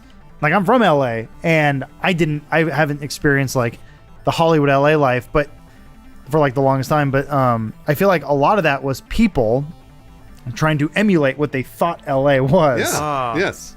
That's Well, exactly what the bungalow was. Yeah. Yeah, yeah. It's It was a bunch of people that were not from LA. it's like they're cosplaying as Right. LA people. They weren't from Los Angeles, and they went to be like, okay, now I am finally Los Yeah, Angeles. let's be sexy actor types who just But like stand around and look like we don't care about anything and just get outrageously fucked up on way overpriced drinks. Yeah. It was if a bunch marvelous. of people are coming to LA to do that. Isn't that actually what LA is? Yeah, doesn't that then become LA? No. Well, so it's sort of the weird thing. A lot of people, I always tell people this: don't come to LA because they're always like, "LA seems like it sucks." I'm like, "Yes, it does. Don't come here. Stay far away," because I really love living here, and I think it's a great place, and it doesn't really need people coming here trying to just kind of taste make and see if this is where they're gonna make it. It's like, go if you're gonna make it, go make it somewhere, but don't come here and be like, Do your thing, Tails. the opportunities will come to me. That's Knuckles. Like, the opportunities will come to me by dash. virtue of me just standing here. Right. This definitely is a spin dash. How do I spin dash? There, like that. I like how You hold down and then press A. the stupid That's AI what I had to was show doing. you how to do it because the AI thought you were dumb. But I made a point, Fucking Lawrence, shit. well, you're running into everything. I made a point of asking people, arrow, of talking to, like, whoever I was talking to at the thing to ask where they were from. Oh, okay, good. Because I was always like, hey, where are you from? And away. they'd be like, oh, I'm from Ohio, Yep. or oh, I'm from New York, or oh, I'm from blah, blah, blah. And I was always like, oh, cool. Like, how long you been out here? About a year. And I was always Oh. like, interesting. Okay, cool. Yeah, You're gonna run out of money sooner or later. And it was weird. It was I don't think I've ever seen a place like that here in Los Angeles. And apparently they just, what are you doing? Spin dash next to the spin dash to the pillar. There we go. Okay, all right. And that was another weird thing is that a couple people came up to us and were like, "Yo, Funhouse!" And Really? it would be like, yeah, like some really preppy dude with like a backwards pink hat and a sweater tied over his shoulder, and that was even weirder because then I was like, "Oh, this guy's a nerd. Like, need the top. He's a nerd, but he's pretending to be I need the this top? like a rich preppy dude." Go down and get the top. The top can go through the thing. This is like triggering Adam in a weird way. Where is it? Doesn't it come back? Oh, you ran right into it. There it is. All right, Oh, sorry. get the top. Okay. Yeah, you guys really hit the nail on the head. Okay, slow down. Slow down. Slow down. Aw. No, that stuff is fascinating because for me, We got this. my favorite activity of all time. Well, okay, maybe watching Batman Forever, but a close second is people watching while drunk, because you know it's clearly people act uninhibited, but when people are already coming into a situation with a firm grasp on the sort of persona they're trying to project, Yep. it's fun to see what that becomes when they become drunk and they like can't monitor themselves so well, and it's like this weird hybrid of who they really are combined with who they're trying to be for that night or that day or whatever. I think you still need the top, man. Fucking, how do I get it back now? We gotta be good. There'll be another one. Get good. Well, maybe not. This was game tested to perfection for people like you. There you go. You got it. There's that arrow and everything. So yeah, that was strange. I didn't really talk to anybody. Bones and I basically posted up and we're old together. I watched you guys griping in the corner. Well, And you weren't griping. I was just more of like I could tell you're like, we're old. well, Bones loves that line. I'm okay Yeah. with like, I can mix it up with people, Fucking shit. but he seemed a little out of sorts. So basically, Bones, if you're listening, you were my charity case. That no, sorry. no. Stringing with Sure. Bones is a delight, and I treasure any moment I get to do it. You gotta get blackout drunk with him. That would be great. Because he gets blackout drunk really easily. Aw. And then I don't. So it's So yeah, you're conscious for the whole thing. so I get to watch. Yeah, I get to watch him. It's really funny. But anyways, yeah, Adam and Omar, we missed you. We would, yeah. love to have you. I ended up going to Jess's grandmother's 80th birthday party, and this had been planned for like weeks. And they had mariachis come out. Like her whole family's Mexican, so like they do all like the very Mexican things. Which I if you've never had the an opportunity to hang out with like a Mexican family on the weekend, do yourself a favor. Tamale party? Oh, Yeah, man. yeah, tamale parties. Man, just oh, like jeez. you love like good Mexican food. Like it's always just the most happy-go-lucky people. Everyone's great. Then yeah, it's even better than like the mariachis come out. All the old women get wet. yeah. It's crazy. Old Mexican women fucking Oh. love mariachi. It's fantastic. It's a great Not sight just to old see. Mexican women, everybody. Well, no, well, yeah, you're right. like I forget what Jess's grandmother is. I think she's like half Spanish, half Mexican, or something like that. But she's like you see it come out of her when like the mariachi is like, oh, like, it's crazy. But then she also loves Elvis, so they had an Elvis impersonator come. Oh wow! But he was getting a little like He's getting a little handsy. he's getting a little like He knows what the ladies like. yeah. I think he was. I'll say it this way: he was playing the part a little too well. Was he like an old man or was No, he was a young man, and it was just really weird. I was sitting in the backyard, and I was petting one of the dogs. They have a bunch of Chihuahuas. It's like super Mexican. as Mexican Yeah. as Mexican can be? I know he's great. It's this little dog named Sparky. I love him. He's like 9 now, but I'm petting him, and I just see this woman in all black and black hair like walk up, and she's just kind of like stumbling. I'm like, the fuck is that? And then Jess is like, oh, I think that's Priscilla. Who's That's Priscilla? Elvis's wife, Oh, Priscilla Presley. Got it. And I'm like, why? And she's wearing like what are the jacket with the weird eagle fucking like bird feathers on the side? What do you like, call that? like a straight up 80s Yeah, feathered, like, it was just really weird. And then dangling Indian thing. I'm losing what it's actually called. But anyway, so Elvis performs, and it's just a lot of gyration, and like it's just him and like a small PA. Was he touching people? He was good and a little kissy and a little touchy and Ew. a little little crotch- kissy. a little Holy crotchy. shit. Gross. Yeah. That's what they wanted. I think some of the people wanted it. Those meals have their good time. One of our friends was taking video of me because I was sitting next to Jess's grandma. I'm like this, and Elvis is coming up, and I'm just kind of like, oh my. Wow. So yeah, that got kind of wild. Why would they? Sorry, why would they ever put a fucking spring that leads you right into spikes? Well, to fuck you up. These Yeah, games that's- suck, Yeah, man. These games suck. You think never liked Sonic. Anyway, go ahead. Dr. Eggman wants to make it easy for you, or is it Robotnik? He's in trying this to one? beat you. Robotnik. Yeah, and then Knuckles is trying to stop you every step of the way. It's a fucking game. Which Knuckles? Yeah, I don't know who's who here. And then I don't think we can talk about it much, but earlier that morning, Lawrence and I shot something for a yeah. a video that's coming out. I think in like December. That That was fun though. very fun. I'm looking forward to that coming out. God, that was a surreal day all around. Wore some tight outfits and Yeah, I got to do that thing. Then I got to go to the bungalow. man, that was a good day. The irony is, I can't remember who said it, but somebody's like looking around at me like, don't we have more Twitter followers than like everybody here? Shouldn't we be the popular ones? I was like, no, I don't. You don't want. Doesn't work that way, Yeah, I man. don't. You don't want that No, though. it doesn't work that way. We're not hot enough. I did Twitter followers fucking mean anything. I did try and guess which, because there was a lot of like meat on display. Where at the bungalow? Yeah. So I was like, how many of these girls are trying to get noticed? Like, this is Oh, I see. So you should have said you were a producer. I told Yeah. Bones to tell people he was a producer. Bones He is didn't do it. married. Bones has a pregnant wife. It doesn't mean he has to bang anyone. It's a sociological Did we announce that experiment, yet? Your Honor. Oh, I don't know. Oops, sorry. Spoiler. Spoiler.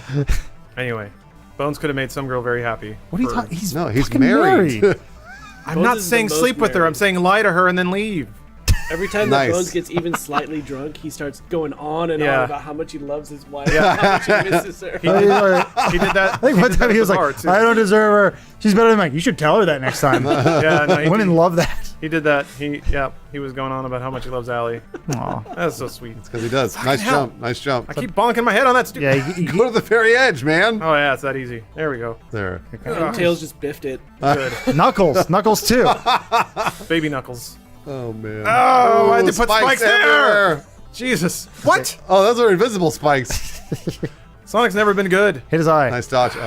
It's weird to me how people are only now figuring this out, and they think it's like some kind of revelatory opinion. Sonic is bad. Sonic's always been bad. It's not- Yep. I will say it hasn't aged great. Especially this one. I'm kind of like, shouldn't they have updated to be like just a little faster?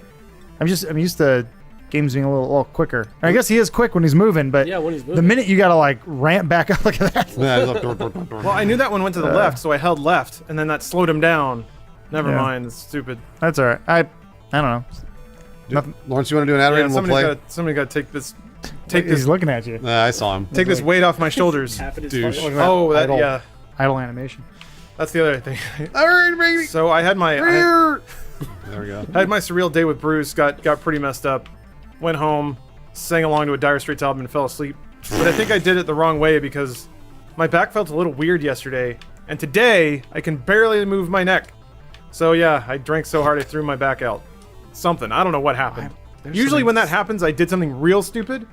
Like I went to a punk show and got too drunk and went in the mosh and fucked myself up. But I was just sitting most of the night, so I don't understand what happened. Get him, Tails. You're just getting old, man. Yeah, I guess that's it. But you know what's not old? The comfortable and fresh selections from Mack Weldon, Yeah. the clothier that is sponsoring this podcast. They make a fine line of socks, underwear, shirts. He's getting there. They claim that Mack Weldon will be the most comfortable underwear, socks, shirts, undershirts, hoodies, and sweatpants you'll ever wear. In my years on this planet, I can. Wearing my socks now. Yeah, Oh, nice. You got socks on? I got my Mackies on too. Hold on, let me. Yeah. They're comfy. You shouldn't be Yeah, moving. what are you doing? Your back hurts. Don't do man. that. That's okay. I He's got. stretching it out. Yeah. No, you're not supposed to do that when you're hurt. You're I'm wearing really my not. Max 2. Their underwear is fantastic. I got some striped boxer briefs. Not only do I look great, but they feel good too. They've worked their way to the top of my underwear drawer, and that's a Lawrence Sontag promise. They also have a great return policy. They say if you don't like your first pair of whatever you get, they'll refund you, and you can keep it. That's confidence, my friends. Confidence you can believe in. So yeah, you should check them out, especially if you're. There's this weird thing, and I was musing on this the other day. How sometimes you just sort of there are things in your life that you don't like or could be better, but you just don't think about it. For me, it's like I had this garbage shower head for the longest time. Like the water sprayed everywhere, was awful, and it never occurred to me that I could just go on Amazon and buy a shower head. I was just like, well, that's just how it is. My shower head sucks. And then one day I got snapped out of it. I was like, wait a minute, I can afford a shower head. Why don't I buy a nice shower head? And my life's been great ever since. So I've been great ever since. I implore you to consider the state of your underwear, your shirts, your socks, and if you find them lacking, or if you can even imagine them being better, you should check out Mack Weldon. Because they have a house-free return policy, you really have nothing to lose. And you can get 20% off by going to MackWeldon.com and using our promo code SOUP. It's S-O-U-P at I know that. I know. MackWeldon.com. So thanks, Mack Weldon, for not only for your clothes, but for your sponsorship and your promo code. And yeah, guys, I encourage you to check them out, because I've enjoyed every second. My genitals have been cradled by Mac himself. We should meet someday, Mac. I got Yeah. some stories for you. Oh boy. Still the best. Still the best that I still have. Do you think that if you make underwear, that late at night you can go into the underwear factory and just like hold your hand out over all the underwears and imagine where they'll go and what they'll do? It's like if you have a Yes. child, you imagine their life laid out in front of you. They're probably going to other crotches that they want to be near. Yeah, They that's don't That wanna could be be like with the you. next Emoji movie. It's just paid for by underwear. Hey, maybe Spin we could dash do next to that. the fucking. There Do you you know? go. Do you know how many times I've done that? I know what to do. It just won't let me do it. Watch out for Robotnik. I know. I'm aware of Knuckles. Oh. That's Chuckles. Oh, whatever. I hate Anyway. this game. I watched a lot of Here, you play. I don't want Again? this. I hate it. I watched a lot of bad movies over the weekend. This is a movie podcast, sorry, but Whatever. it's not going to come up on that, so I'll bring Why it up did I here. die? Oh, I that's. ran into those spikes. Those are bro. fake spikes. What you play? I'll I do got it. game over. Show you kids how it's done. Wait a minute, that's not. Hey, those were Blue Sonic. yeah, those weren't Sonic Blue or Knuckles. None of this matters. I'm discovering that Amazon Prime Video is just a treasure trove of awful things. I saw a blaxploitation movie called Black Shampoo, which is about a dude who owns a salon, the funkiest salon west of the Mississippi or whatever. Anyway, Before you go to, can you explain what blaxploitation is meant to mean to me? sure. Exploitation of black people. But like, Sorta. it's like made by black people. Yeah, too, it became oddly empowering. The term came to describe a series of movies that were like morally devoid. Essentially, it was like it was just like sex and violence and almost no plot. Basically, pornography without the porn. But typically, it was like a black male lead, black actors. Typically, it was about like a dude who's being held down by the man in some way, and he goes on like a fucking rampage to prove that black people are fierce and independent. So yeah, Did you ever see Black Dynamite? yes. I'm sorry, I wasn't saying was- yes so- to answer the question, but that's an excellent reference point. But have you seen that, Omar? the recent movie. Yeah. Yeah. So that is like a recent celebration of all. That's like the yeah, ultimate I just- black exploitation movie. I was just got confused by the exploitation part because it seemed like they were getting the better part of it. I think I like it because it's like they took the power away. Yeah. Because I think originally it was. I could be it totally was wrong started by here. white people exploiting. Yeah, they're like culture. yeah, we can totally exploit black culture, and then they basically black people said, well, no, this is ours, Yeah. and they Took it back. took it back, and they But we took the don't power. know if that's. I don't know if that's the history of. I'm not sure, but I know a lot Yeah, of. I know nothing about the politics. There's a movie about it. It's the guy who made "I'm Gonna Get You, Sucker" or whatever, or Keenan Ivory Wayans. Yeah. no, I think he made a movie about like the king of black exploitation. I forget what it's called. Like I'm gonna get you, sucker was a parody of Black. Yeah, it Exploitation. was. yeah. But he made another movie. I want to say that's like about the king of it. It's just called like Badass or something. Okay. I forget. I don't know. It's been a while. No, I get why it's called. I saw the Knuckles. best thing that ever come out of black exploitation. Though, did I die? I just fall. Oh, there we go. Oh, Tails got you. This garbage. I mean, Knuckles. You're flying on Knuckles. Cool. Got him. the wind beneath He my did wings. not catch you. Oh, No, no, he I catches got you, me. got you. But the best thing that ever come out of The Simpsons when they're like the Blunch Black or the Oh, the Blunch Black, a Bluncher Blame. Yeah. Blackula, Blackula, yeah. Blackenstein, the Blunch Black and Bluncher Blame. Sorry to have distracted. No, it's All cool. right. For the sake of the audience, I'm glad you. Anyway, Black Shampoo, marvelous film. It opens with I don't remember his name. Sadly, it's not black. It's not Keenan like Ivory wins. no, the main character who's not good at acting, but you know, you get what you pay for. I meant me, not whatever. You didn't pay anything for it, right? exactly. Well, I guess you did. Yeah, It's Amazon Prime a feed. Prime membership. Also He's gives you washing Twitch. He's washing this girl's hair, and he's getting in there, man. He's washing her hair so sensually. So she starts writhing, right? Her legs pop open, and then she just had so much of her sensual hair massage that she just like rolls over and starts blowing him. And I'm like, this is a sweet movie. I don't know if you were watching. I think that you're just on watching Amazon. porno. They don't show it. That's the thing. It's softcore. So it's like her head bobbing, and he's just sitting there like, Those are, all right, Lawrence. I have been meaning to tell you, these do not count as lessons in movies because you talk about how like What do you you're mean? like I feel like you always talk about these like you're educating yourself. Yeah, I'm learning about the world and how it works. No, that's not what these are. These are just bad movies. Well, hold on, Bruce. This is you eating a Snickers for dinner. Yeah. So hold on. This is an entire level of that shitty Hold bonus thing. This is the intro. All right, I haven't gotten to the plot yet. Oh jeez. So this other girl comes in, and she's like, "I need to talk to Mr. Johnson." I think that was his name. And the front desk girl's like, "Okay, I'll call him." She punches him up on the speakerphone, and all she hears are freaky sex noises. Oh, how embarrassing! But it's the '70s. These who are, cares? you watch porno films. Nah. So this girl's like, "Oh, but I need my hair done. It's been 2 weeks since I've had my hair done." She's talking about sex, you guys. So she's like, "Oh, well, Mr. Johnson, make house calls. I really need my hair done." So she gets her address. Mr. Johnson finishes banging that one girl, goes out. This girl's like, "Hey," this girl asked for a house call. And Mr. Johnson's like, "How old is she?" "Nice. All right, I'll go." So he gets in his car, drives over there, walks in, asks for this lady. Her 2 daughters come up. What? That's right, 2 daughters. and they're like in bikinis because she has a pool or whatever. Lawrence, this is a porno. Yeah, this And is You watched a porno. They're like giggling, and they immediately take their tops off, and they're like, "Hey, let's have sex." Did and you he's watch like, this with your girlfriend? Yeah, she was in the room. Well, wait, was she watching though? She picked it. I feel like you have like a superpower to find the porno in any situation. Like It's not hard, Omar. you're on like Or it is hard. pbs.com or Someone's wherever you hard. find the porno. How do I find the porn? It wasn't porn. They didn't show any penetration. You need to Just watch bush. other films that you haven't seen that a lot of people like Rocky. Or I've seen all the Rocky. Godfather. I love Rocky. I haven't seen Godfather. Have you seen Rambo? Yes. Have you seen First Blood? I've seen all the Rambos. Okay, good. What other movies haven't you seen? You just Godfather. named I haven't seen Godfather. You need to watch 1 and 2. Don't watch What 3. about Hold on a minute. Bloodsport? I've seen Bloodsport. I've seen all the Bloodsports actually. Of course, he's seen Bloodsport. Oh no, wait. It It was was like his Bible. no, wait. I've seen all the Kickboxers because that's the one that like the second one and on. It's the guy from Step by Step. Anyway, so here's the deal, right? This dude's got two young ladies rubbing all Why over are him. you still explaining the plot of a porno film? Because it gets better. Then the mom comes out with a belt and she like swats her kids away. Like, get away from him. He's mine. Is there hard netting?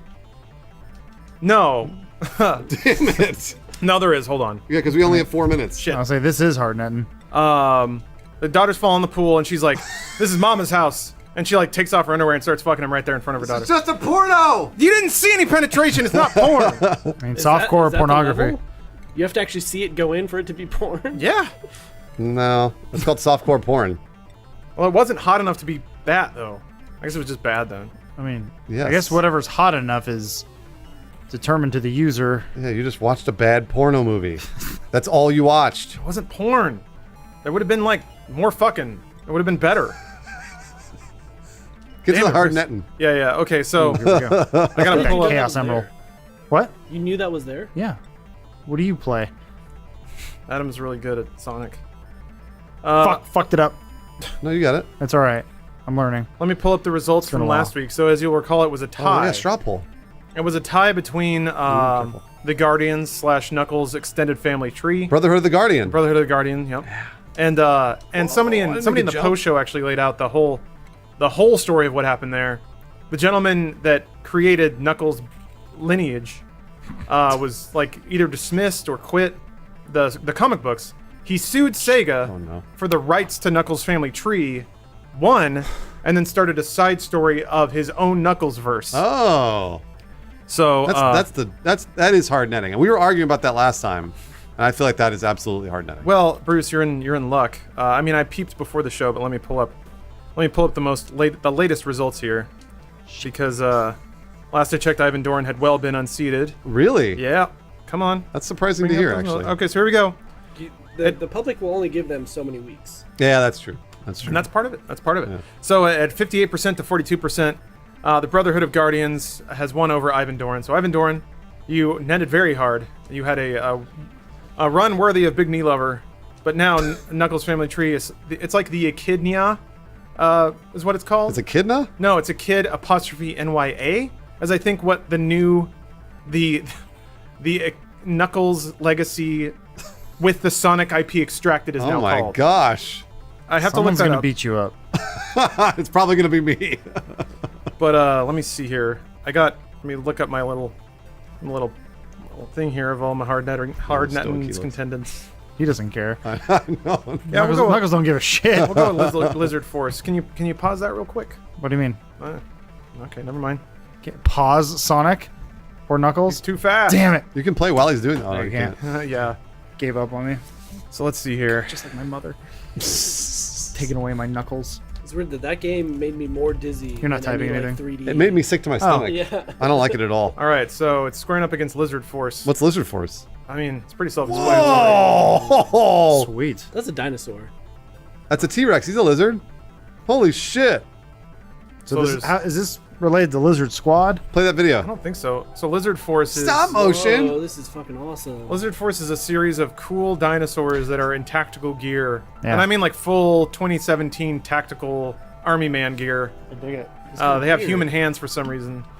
And They're gonna hold guns. Man. there's a series of photoshops of them in various battle areas. I mean, those aren't photoshops. That's someone mean- setting up a set and taking pictures. I guess you're right, yeah. Oh, Trump. Yeah, there's a Trump Rex. politician lizard. Yeah. T-Rump. T-Rump, yeah. So it's an Instagram account. Lizard. He's got a GoPro Little on. tiny GoPro. Oh, he's got a claymore in his mouth. Yeah, I It's know. pretty sweet. Holy shit, this is awesome. Yeah, that's cool. So this is like Special Forces, but with T-Rex or lizards. A little rhino. That's a his Triceratops. horns are Is that a popping through his helmet Triceratops? there. Yeah, or Got a maybe. minigun. So yeah, these are the rudest, crudest lizard dudes that have ever. Wait, go back to. There was like a little flame coming out of the gun? Yeah. Man, this is, Well, this that's is a really that's a fucking muzzle awesome. flash. Yeah, Oh, that man. may have been photoshopped. Yeah, but still, the attention to detail. This has 12,000 followers. Needs more. Yeah. It That's- does need more. Just as an anecdote, not that hard netting prides itself on being like under the Obscure. radar or anything. Obscure, yeah, but there's a lot of meme stuff on the internet that is made to be meme-tacular. And if it has a large following, odds are it's pretty self-aware. I want to find the pure expressions of and this is pretty meme-tacular too, but it hasn't blown up yet, so whatever. Well, it's basically like a live-action cartoon. Who's that fucker? Yeah, who's that person? Undercover lizard? Burgundy Bloody? I don't know. Maybe he turned. Is he This is a eating guy. lizard? Yeah, because it's hashtag Burgundy Blood versus hashtag Lizard Force. So that's their bad guy. I guess so, yeah. Also, that sets up the narrative that there are tiny lizards and these giant lizards. Oh yeah, in the same in the universe. same world. How does Man. It's like talking dogs in cartoons versus non-talking dogs. Yeah, it's basically like they made a cartoon, but with just action figures. Kind of like Robot Chicken, but with T-Rexes. whoa? Nope, and Oh, is she boobies. the... Trying to get those followers. Nice. Cool. Play that video. Oh, sorry. We're on dickheads. Is he playing an instrument? Oh, it's Wu Tang, man. Oh yeah, Wu Yeah, Tang this is Fridays. a contact ID now. It's gonna be hard with all the Yeah, Sonic it's- music in the background. The cacophony of Sonic chiptune Cool. is gonna. Well, I'm drown ready it to out. vote. Oh, what? Donkey? Donkey Insurgency. Looks like a job for Lizard Force. Hashtag Lizard Force. Hashtag Proxy War. Hashtag Tactical. Hashtag Donkey. Hashtag Donkey of the Day. Hashtag AK-47. Hashtag Make America Great Again. Hashtag RT. Hashtag Win. Hashtag Free. What can you win? I don't know. Play the video. Oh, no. Uh-oh. This took a turn. Yeah, what is the political leaning of Lizard Force? Lizard Force. Obviously, that's the political union. He's in maybe that was North Korea. I don't know that. I think that Bears? these are soldiers with no nation, Omar. I don't think that they Mercenaries? necessarily have a. I mean, they just show up and they get the job done. That's Lizard Force. Ugh, what are you? It's like a better version of the A-Team. Better version. Wow. All right. There is a lot of time put into this. I like this a Yeah. lot. It just keeps going and going. man. Oh, whoa. Oh, he's gonna fire a minigun. Whoa. That was it. That was whoa. I mean, was that fast. took a Hold on. while though. Oh, There we never go. mind. I fucked it up. Stop motion animation. Yeah! is His really look, fucking cool. just the. What have you done? Man, that's so cool. Wow. I want this to be real.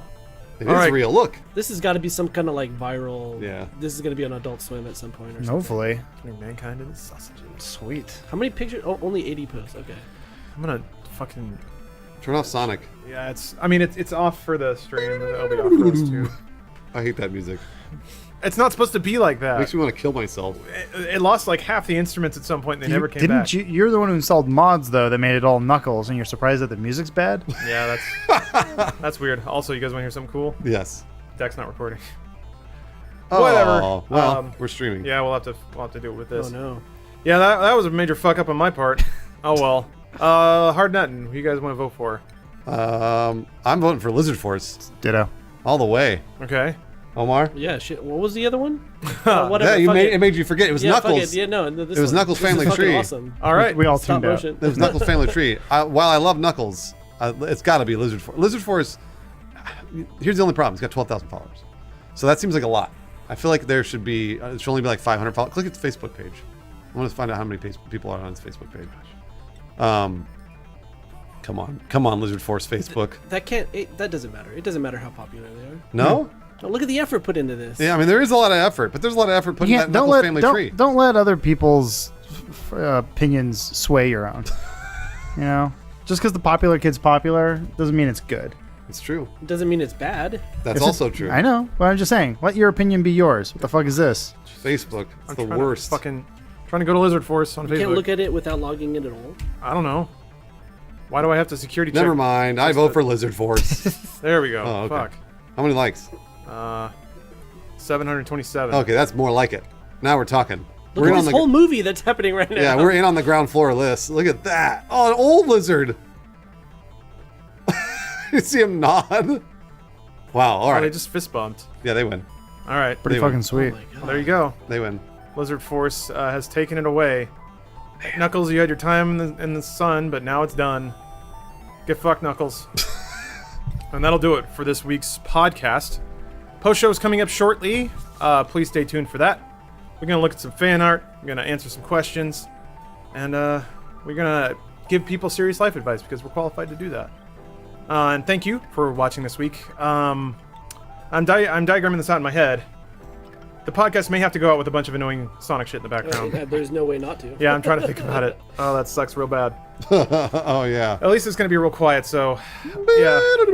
Unless the webcam recording has audio in it.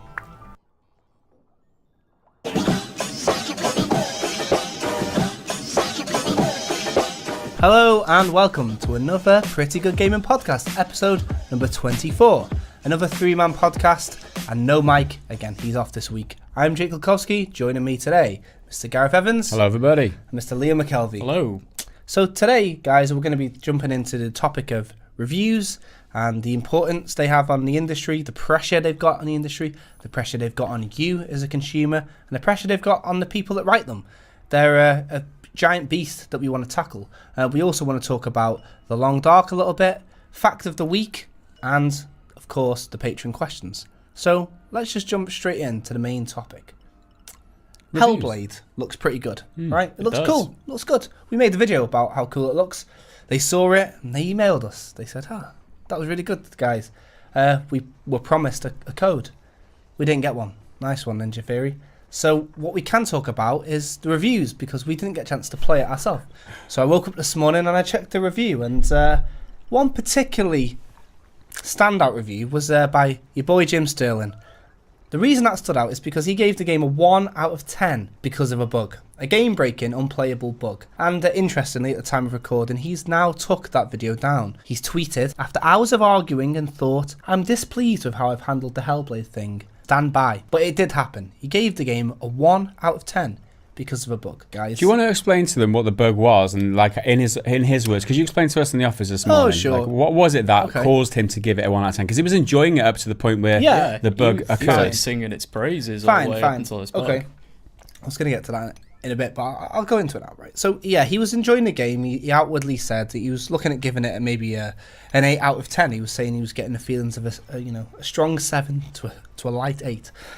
And then there's a part in the game where you enter a cave and you've got a torch, but the entrance to the cave is you have to go through a waterfall, which obviously puts out your torch. And then there's a torch sconce on the wall, and I'm assuming that you have to then light the torch again on this new torch, which the game didn't load the torch in properly, and Jim was trapped in darkness. Now, the problem with this is, in this part of the game, if you're in the darkness, your character, who's suffering from a lot of mental issues and demons and stuff, she drives herself crazy to the point of insanity, and the game ends. The game, Game you have over. to start again, yeah. Mm-hmm. And he couldn't do it. He managed to push himself through by cheesing the game enough to get to the next checkpoint, where he stood in like a ray of light, so he was safe.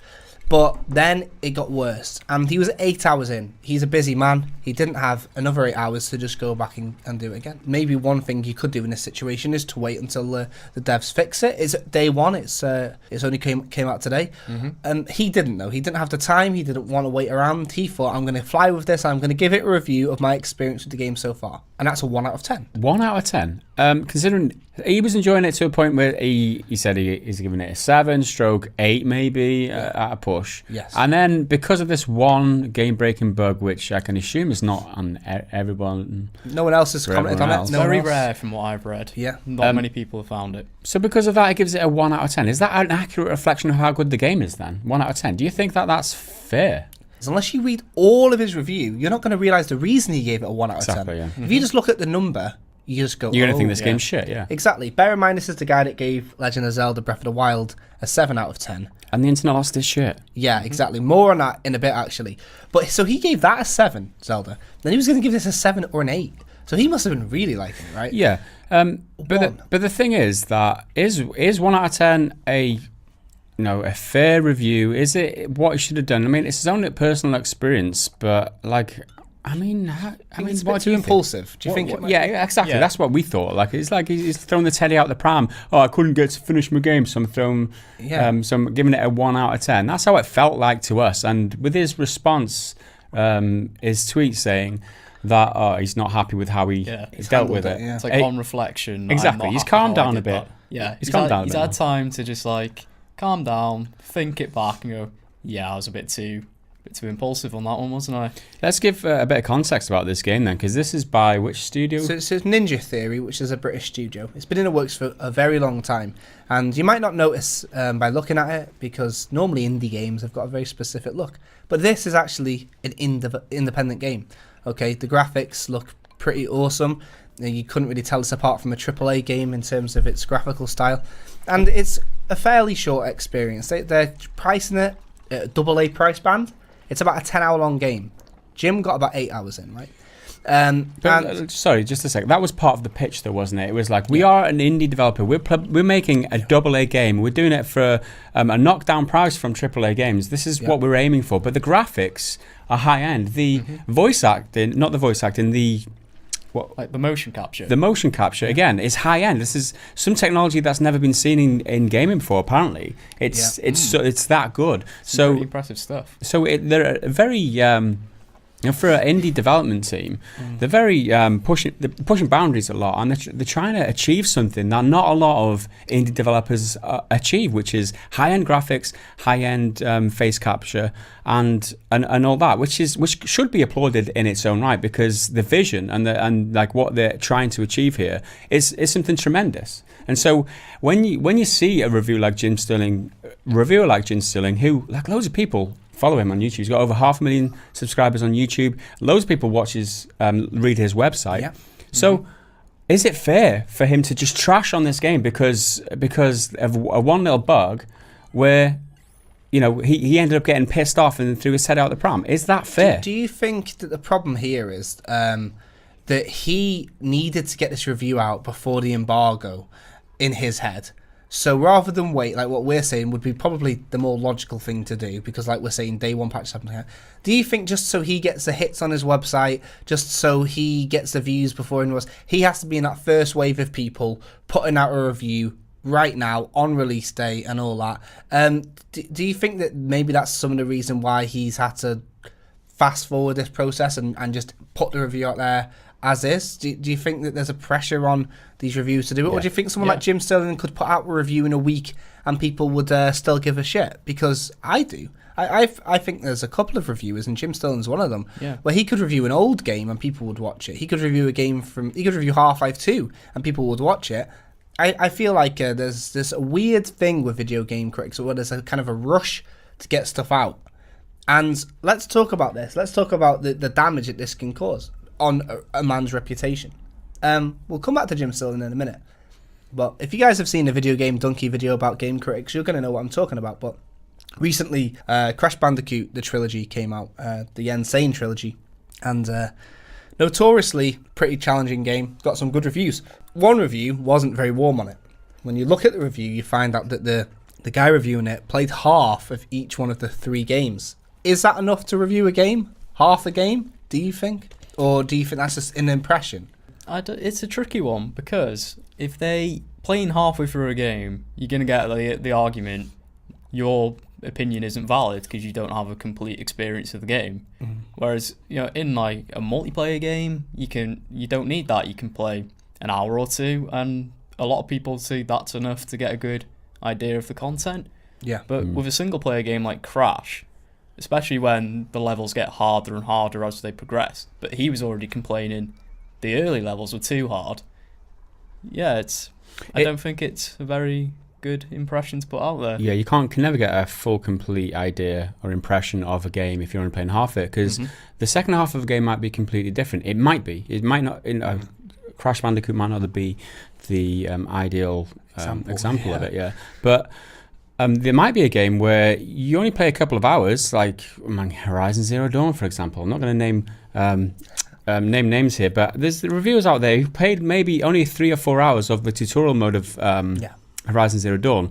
Give their review of the game and put it out there as a review, not a first impression. This is a full review of the game. How can that be a full review when the game's like 25 hours long? That you never get a full taste of what the game's going to offer you, because you've only just the first tutorial area of the game. It's like the embrace. It's like that's exactly what it is. Training ground. Training ground. So I don't think it's fair on a game for reviewers to put out a full review and calling it that.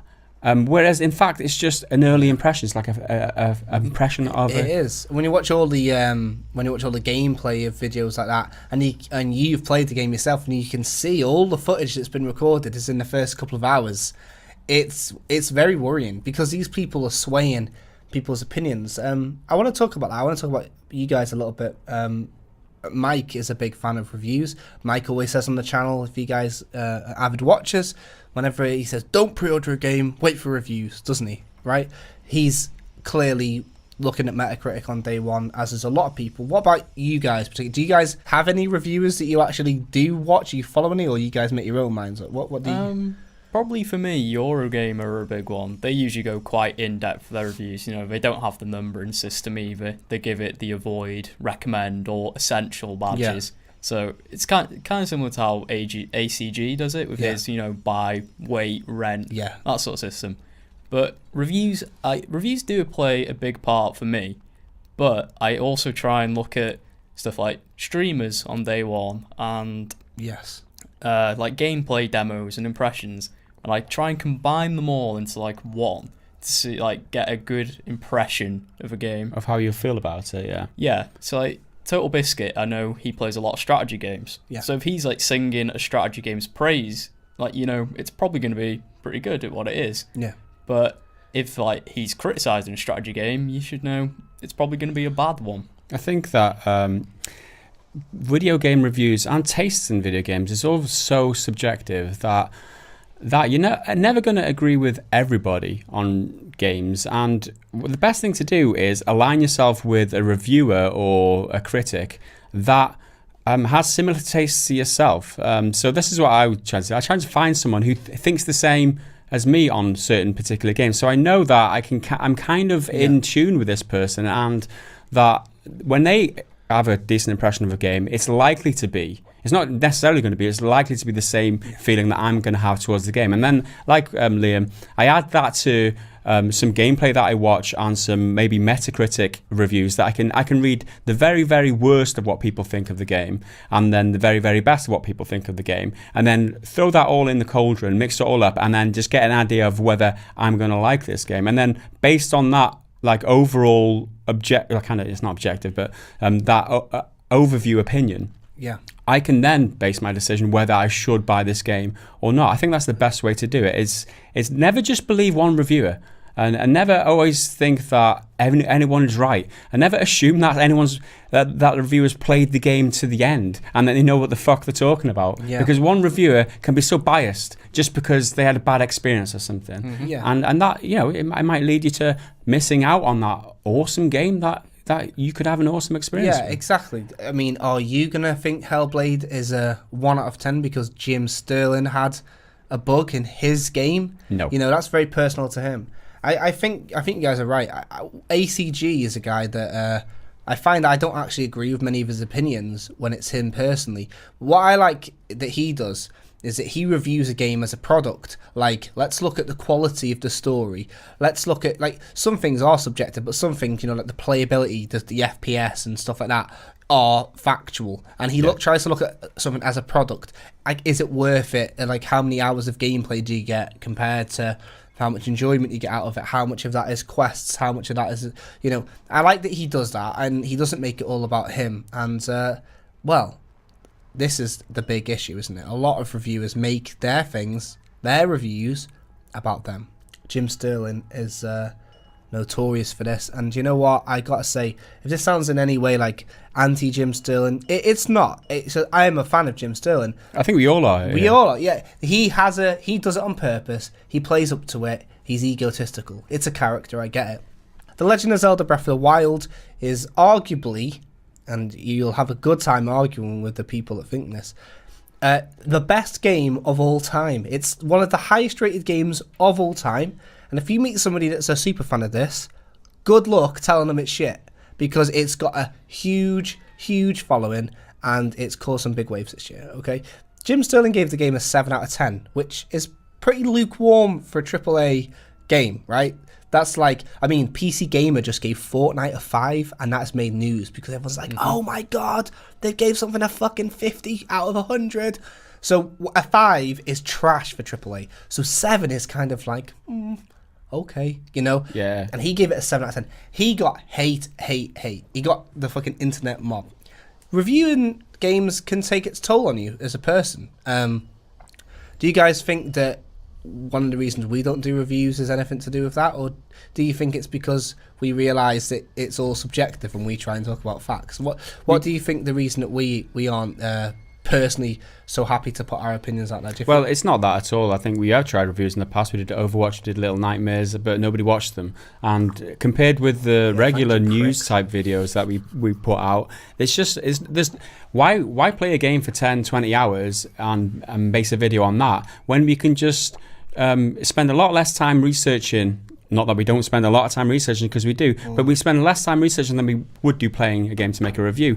And make content like that. It's a time thing for us. It's like we would, if we had a huge team and we had the resources, we'd love to do reviews. And if 2,000 people watch it and enjoy it, that's good for them. And we would love to be in that position where we could do that. But unfortunately, we're not in that position, and we're not doing reviews because we're scared of the backlash that we might get. We're not doing reviews because we don't have the resources to do it. It doesn't make sense to us from a production point of view. It's a lot of time, isn't it? It's not like a film. You can't just sit and watch a film. True. I mean, we could review a game by playing it for 2 hours.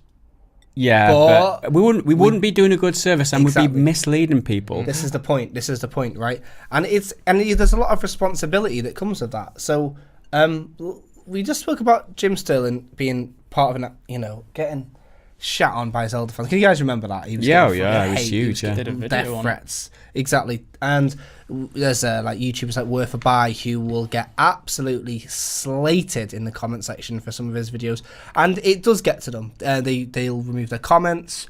They'll make videos responding to the comments, and it really gets to them. But reviews aren't just effective. They don't just affect reviewers themselves. They also can review game developers quite a lot. So I want to talk about the power of reviews. This is quite an important story and quite an important topic, because reviews do matter in not just a reputational way, in a monetary way sometimes. There's a famous story about Obsidian and Fallout New Vegas. You guys know this story? Yeah. Yeah.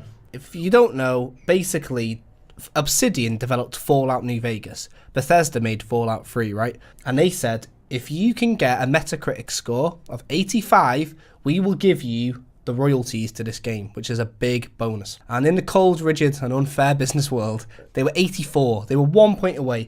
And Obsidian had to make some layoffs because of this. They were working on a project for the next gen of consoles, which, as we know, is the PlayStation 4 and the Xbox One, which was cancelled because of one person giving it a bad review. 1 point on the Metacritic rating. Exactly. So, which you could argue it was down to the wire. One person gave it was all it needed to be tipped over the edge. It was one small little blip. If one person gave it a 9 instead of an 8, they would have got their yearly bonus. Exactly. It came down to that. So, do you think that this is a little bit harsh on developers? I want to know what you guys think about the developers who make these games. Do you think that it will have any long-term effects on them? Do you think that these companies give a fuck about reviews? Of course they do. I think that so much so to the fact that they might withhold review copies of games and not let review, like Bethesda, for instance. They think that especially with the internet these days, and where there's a system in place on YouTube, for example, where people can review games and put games out for review. Put a review out without even playing the full game. You know, it's like unregulated these days. Whereas in the past, maybe you might have PC Gamer, you might have these professional magazines who do diligence on the game and like properly review it. So it's kind of a wild west out there for reviews, and I think developers, publishers are scared of allowing people to review their game if they're not so confident in their games. And that's why this whole Bethesda no review policy has come about, because they don't allow anybody to have review copies of the games before the game's released. They want everybody to experience the game at the same time, just in case everybody shit bombs the reviews and nobody buys the game as a result. Yeah. So they're really, really scared right now, and I can see why, because you know it's unregulated and people don't have to be held to account for the reviews. You know, if we should review reviews is what we should do. we should validate people's reviews to make sure that they've checked, you know, that they've played the game to the end. I can think of a lot of people I'd want to do that with. A review. That's what we should do. We don't do reviews, but we should do reviews. Oh, this guy hasn't watched that. People would watch that. The Watchmen, isn't it? Who reviews the reviewers? Yeah, exactly. Who watches the Watchmen? Oh my god, yeah. Critic the critics or whatever. I mean, the thing is with Metacritic is that it looks like businesses are looking at these numbers and making bonuses, and they're making big decisions. Like I'm saying, people were laid off. People lost their job because, you know, some guy from IGN Brazil said it was a 7 and not an 8, and it's kind of unusual to see it like that. But that being said, reviews can have the power to change things, and you don't have to be a journalist graduate to do this. So let's move on to this now. Metacritic, as you guys know, is for the critics. But what about the average Joe, the average gamer? You don't need to have a, you know, PhD or to enjoy a game, right? That's what user reviews are for. They're on Metacritic. Admittedly, I don't ever really pay attention to them. Mostly because the games I like always get bad ones, which is kind of what's that saying about me, huh? But there's also this little thing called Steam reviews. So if you don't have a PC and you're a console gamer listening, let's give you a quick rundown of what that is. Basically, on Steam, there's like a review system that works like this. You can be very positive, mixed, negative, and like very negative. And there's, when you go on a game's page, there's the overall reviews, the overall opinions, and there's the recent opinions, and that's for stuff that's like, you know, new patches and shit.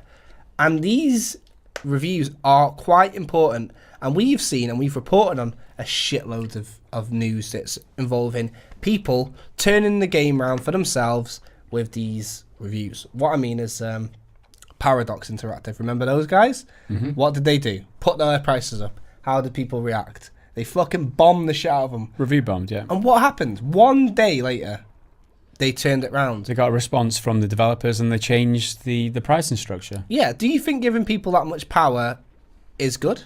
Like the opportunity for people to voice their opinions in such a way that it strikes fear into the hearts of these CEOs? Do you think this is ultimately a good thing? Or do you think people are using it for power plays and boycotts? People are boycotting Battlegrounds because of the latest patch. People who aren't happy with something will just immediately call for a boycott. Do you think that that's a good thing, or do you think that ultimately it'll cause distress to independent developers that are working hard on a game and then getting bombed for little to no good reason sometimes? What do you think? I think it's a pretty mixed bag for me, to be honest, because on one hand, like giving power to consumer is always better. You know, giving them the forum to voice their opinion and get, you know, like put their voice out there. That's great. But at the same time, Steam reviews are pretty useless sometimes. A lot of them are like just people making jokes or trying to get likes so they can get the most featured review. Posting the, you know, the dank memes, as the kids call them these days. Right. And it's just, so it's a very good tool to have. Sadly, it's being misused by the community at the minute, I think. It is difficult. It's a difficult one, this, because you need to give people the right to express their feelings, okay? And but there is a responsibility with the users and the players to be a bit more informed and not just jump the gun and get really agitated and, you know, annoyed by something that's happened, and try and inform yourself and calm down a little bit and try and think about it rationally, about what's happening and about everything that's going on. It's the onus is on you as a as a player, as a Steam bomber, a Steam review bomber, to make sure you know exactly what's going on before you get upset about it, because you can really badly affect the sale. Because if you jump on the bandwagon, you might be jumping on the bandwagon with something that you're not completely informed about, and you might be doing a huge disservice to an independent developer who might, it might be his living. You know what I mean? If you make an assumption and based on that assumption, you get together with a group of friends or the community online and review bomb a game, and that ends up killing the game, and a developer goes out of business, then based on misinformation or like an assumption that you've made, that could be hugely damaging. Yeah, I mean, sometimes you'll see games getting review bombed for stuff that's nothing even to do with the game. Like the CEO might say something, and then that's not any indication of how good the game is. Do you know what I mean? Like, for example, Rime got bombed when the guy came out as an SJW or whatever. And recently, The Long Dark. More on that in a minute. The developer was victim to a bit of a review bomb recently because of an announcement.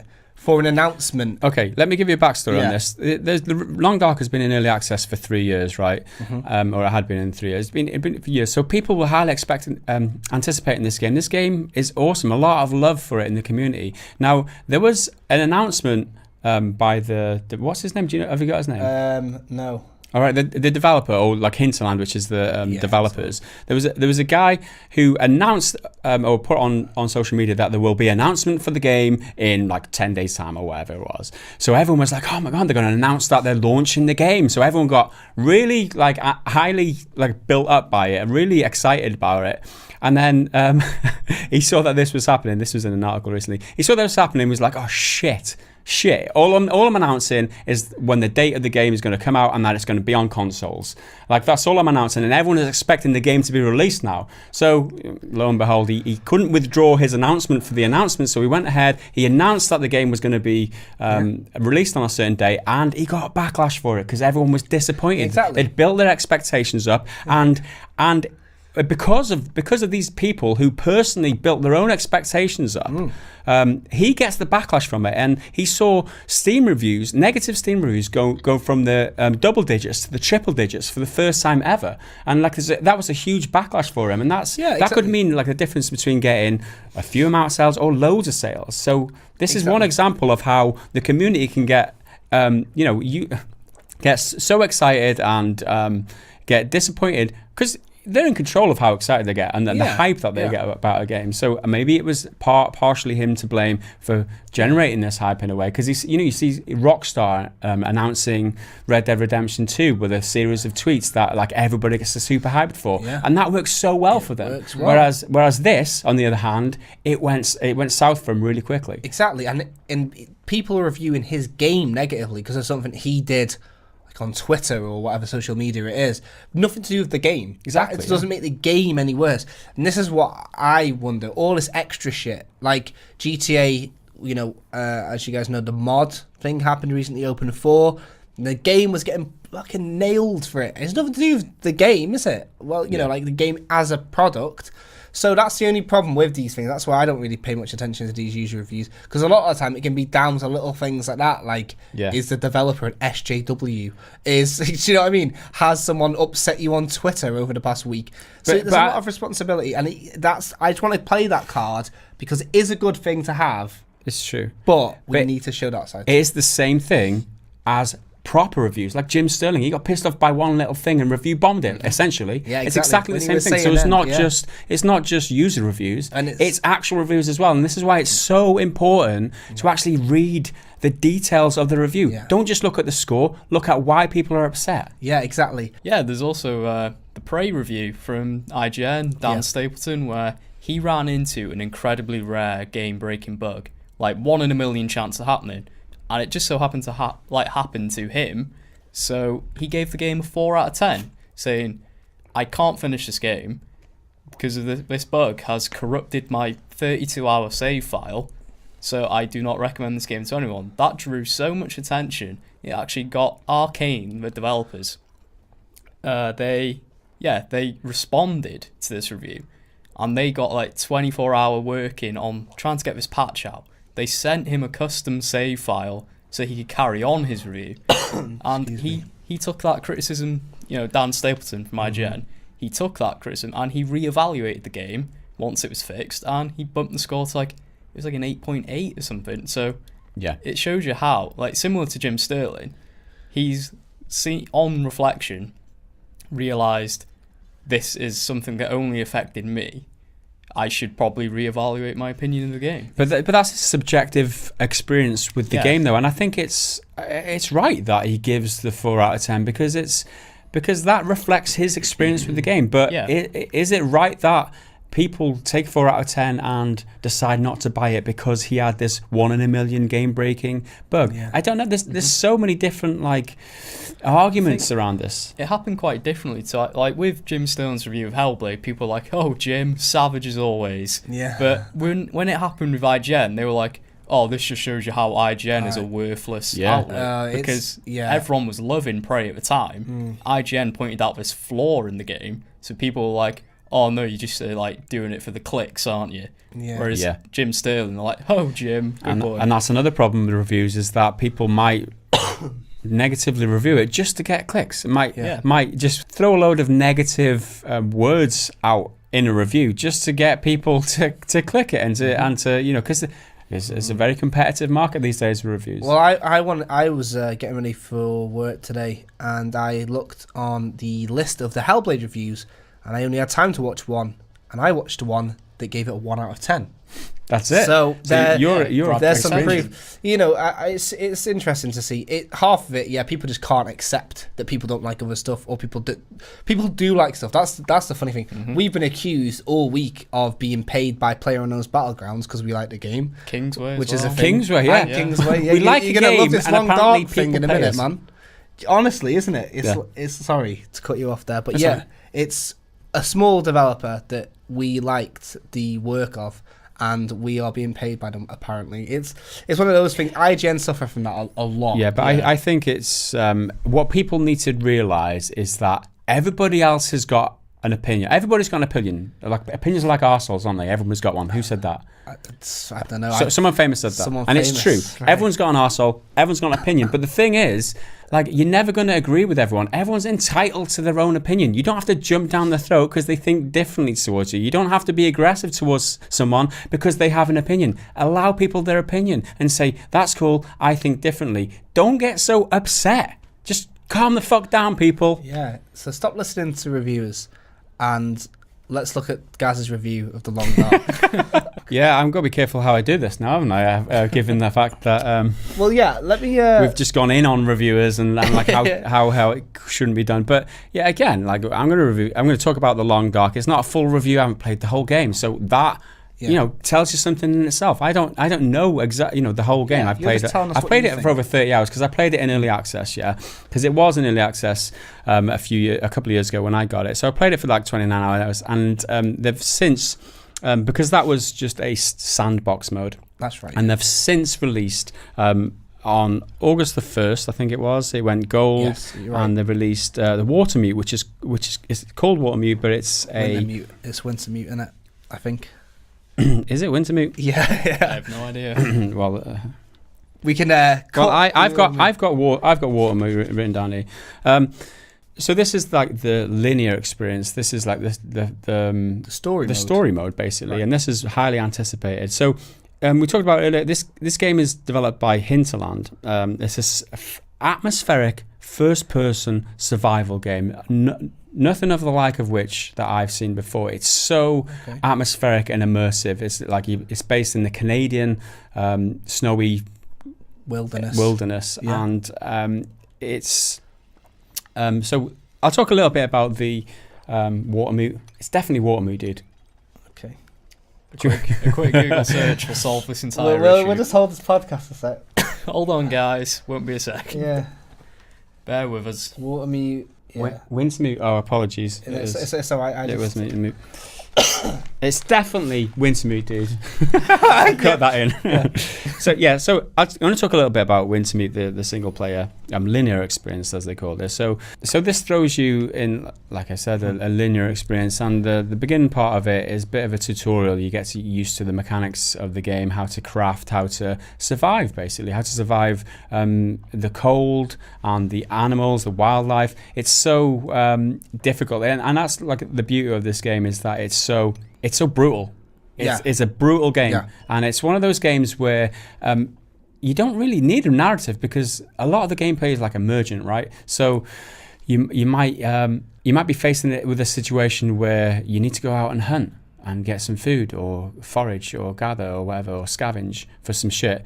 But you're faced with certain problems, like you might have an affliction, like you might have sprained your wrist or your ankle or something, and you might not have enough water, and there might be wolves outside, and you've got to balance all these needs and requirements up with like, how do I survive? How do I get to the next day? How do I get to the next hour? And then there's certain scenarios that you might be faced with. You might be just faced with a wolf. You might have a wolf attack or something, and then it creates a whole new set of problems. And then you've got you're building this whole story around just surviving. So you feel very desperate. You feel like you're barely clinging on for a lot of the time. Exactly, and that's part of the beauty of this game. And if you like that kind of experience where you're like, well, you've got to think on your feet, how the fuck am I going to get out of this situation?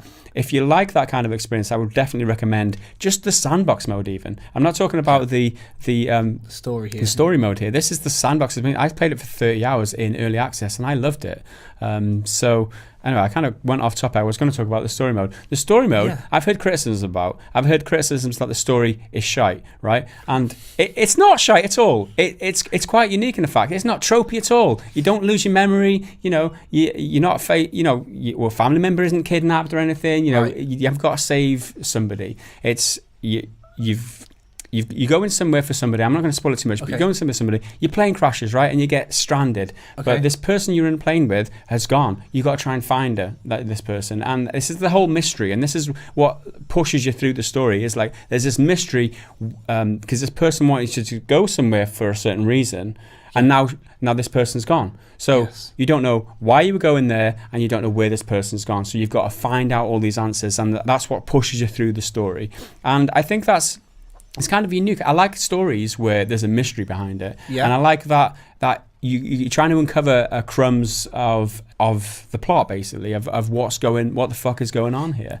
And I think that's really good. I think personally, I think that is a really good story. What I was wondering was, is it a bit like how Walking Simulator is, where you're discovering the mystery through reading journals, or do you meet other people along the way, or is that spoiling it? Well, from my experience in the first 4 hours or so, there are a lot of NPCs. A lot of the villages and towns or whatever and houses, they're all deserted, right? Because there's been this apocalypse or whatever. We don't know what that is. It's another mystery. It's something that you can discover, which again is awesome. But there's this one NPC that I've met, and she tells me about what's been going on. She doesn't know everything. She doesn't answer all of my questions. And there's the certain side quests involved with getting these answers out of her, right?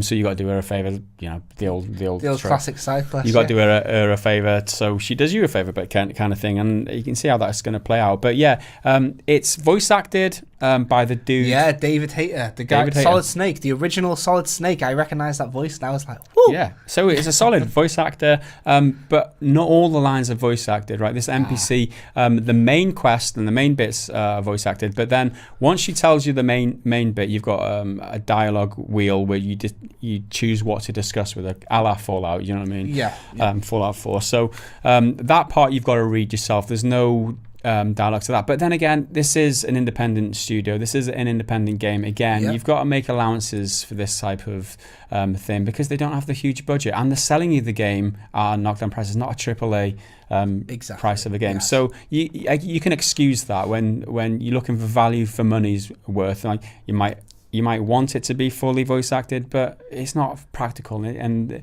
they'd run into troubles. Like they'd run out of money if they tried to implement everything that would make the game ideal. So they've got to make cutbacks somewhere, basically. The key things that stand out for me in this game is that just the atmosphere, just the setting, the scene. It's like the music it is awesome. Like just from loading up the loads, the title screen, the music itself, it sets the scene before you even started playing the game. It's like really tense and atmospheric. And a lot of the game, right, is there's no music at all. It's completely silent, and you just listen to the wind howling and like the walls howling. Walls howling. Yeah, everything's howling in this game. And then you walk and you hear the snow crumpling underneath your feet, or whatever, and it's so tense because you don't know whether a bear's going to attack you or a wolf's going to attack you. But then like you might be reaching a peak on a mountain, and then the music kicks in, and it gives you like a spine-tingling moment where you're just like overlooking this whole valley, and it's just like there's just like a connection. There's like an emotional moment that happens naturally, or appears to be naturally, but it's like wow, very seamless. It just and it's atmospheric to the point where you're like, yes, I'm really invested in this game. I'm really invested in the setting and the story. And like I said, this is my personal experience with the game.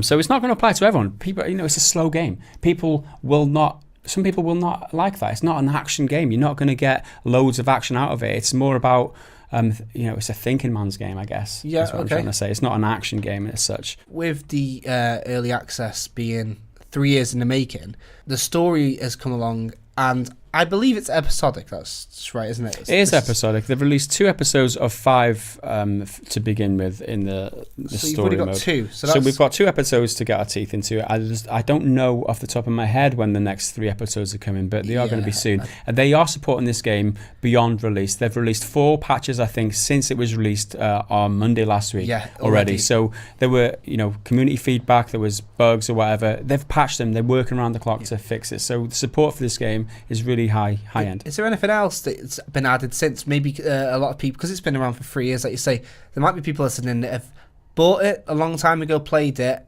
The story modes, surely you're really selling it here. It sounds like it's worth coming back to, but in case you're still not interested about the story, has there been any improvements to the sandbox mode, or is there another mode or anything like that? Is there any other additions? Yeah, that's been the addition of like challenges, right? So you get these set piece scenarios where you might be faced with lasting 24 hours in an area with not a lot of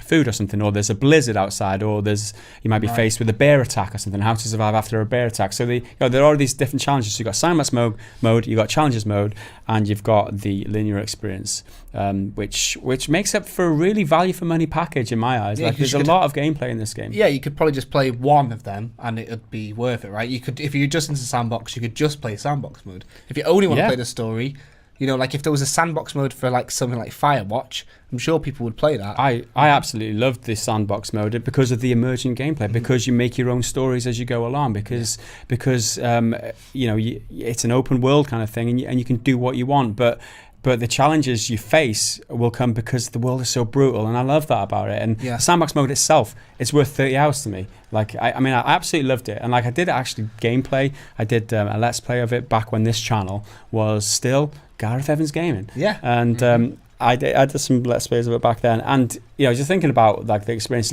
just approaching a wolf and knowing that you're already fucked up as it is, you've got no food or anything, and you're on your last legs, and this wolf's coming up at you, and you're thinking, how the fuck do I get out of this situation? And every time now I experience a wolf, I get a tingle down my spine. It's like, oh shit, I know this can end so badly. How the fuck am I going to think on my feet and get out of this situation? It's so good. Some Liam Neeson shit, like in the grey. Sounds like the grey, doesn't it? The grey, yeah. I know it's probably putting you on the spot a little bit, but who would you recommend this game to? Like fans of something like maybe like This War of Mine? That's a very desperate game where you're kind of on the edge of death at any time. Or is it more sort of for people who are like Firewatch or The Walking Dead or something? Well, I think a combination, because it's like Firewatch, but it's not, the story and the dialogue isn't as good as Firewatch, but the setting. The graphics aren't as good as Firewatch, but the setting itself and the gameplay, it's kind of like Firewatch, but with more gameplay, right? So you've got to like crafting things, you've got to find better clothes, and you got to fix up your clothes, you got to fix your weapons, you got to make sure that you gather enough resources to survive the night and shit. So there's a lovely like survival element to it, which you don't have in games like Firewatch. But This War of Mine is a good example of the kind of game mechanics that you need to gather resources to make sure that you survive to the next you're always day. running out of one thing, aren't you? Either bandages or water or food. Yeah, that's is it. So I'm assuming this game's got all them in there, like food and water. Yeah, and exactly. Yeah. warmth, I imagine, is a big one. You got because the weather itself it's its own like personality. It can be really cold, it can be blizzardy, it can be really foggy, and which tends to be kind of warm. When it gets dark, you're fucked. You need a light source. It's the weather itself is a challenge in itself, and surviving against the weather is just one minor challenge in a sea of like a load of different challenges. Yeah, sounds awesome. Sounds like if you want a challenging game, but at the same time, immersive, and you have moments of like beauty, like you're saying, where you're in the wilderness and you've got all this music. So to sum up my thoughts of this game, it is brutal, it is atmospheric, it is immersive, and it is challenging. And for them reasons, I love it. But it's not for everybody. Yeah, that's awesome. I think you've really sold it to me. In fact, you did sell it to me because I bought the game before Winter Mute came out, because you were telling me that I'd like it, and I've installed it, but I keep getting called in by other games, and I need to dedicate some time to it, I think. But yeah, so and that's it. just before I go, don't listen to anybody who has criticisms of the game saying that you can't jump or shit like that. If you've got a huge backpack with like 50 kilograms in, you're not going to be able to jump anyway. And there's like there's people who reviewed the game, talking about reviews as this is like a review topic. People reviewed the game and slated it because of certain things that annoyed them about the game. Just look past the technicalities. Like, try and find something that you love about the game. This game can be loved. You could love this game, but if you can't look past minor technical things like you can't jump, so I hate this game. But if you can't look past that, don't buy the game. But if you're looking for a game that you could possibly love, despite its flaws, because it does have flaws, then you should check it out. All right, guys. So thanks very much. Hard sell on The Long Dark, and it's really made me want to play it. Right, okay, before we delve into the comments this week, let's go into our favourite weekly segment, Fact of the Week. Play the jingle. This week's fact is courtesy of Corey in the House. Corey in the House on a DS contained text suggesting a French release for the game, but it never came out. Okay, so moving on to the comments section then. We've got 10 comments this week, and I just want to say a big thanks to everybody that sent them in. We have been working on our FAQ section, and we're about 90% done. We think we've got it all covered, so we'll be posting that on Patreon in the next day or two, maybe even by the time you're reading this, just to sort of help us, help you, help us. Just not ask the same questions over and over. Yeah. You can check the FAQ, and if we've answered it in the past, or if it's on the FAQ, then you'll be able to see it more about. You won't have to ask the same questions over. Yeah, exactly. So first question this weekend, leading, is Adam W, and he says, what are a few things on your bucket list? Whew. Death, straight away. Nice one, Adam. This very deep. This question is like jumping into it and from the deep end today. Gaming bucket list or life in general? I think he means just life in general. So thanks, Adam, for reminding us that our mortal coil will eventually come to an end. Expire. Yeah, I think you're all going to die. What are you going to do before you die? Yeah, I've always wanted to go to Japan. Same here. Studio Ghibli Museum, and of course on the bucket list is play Skate 4.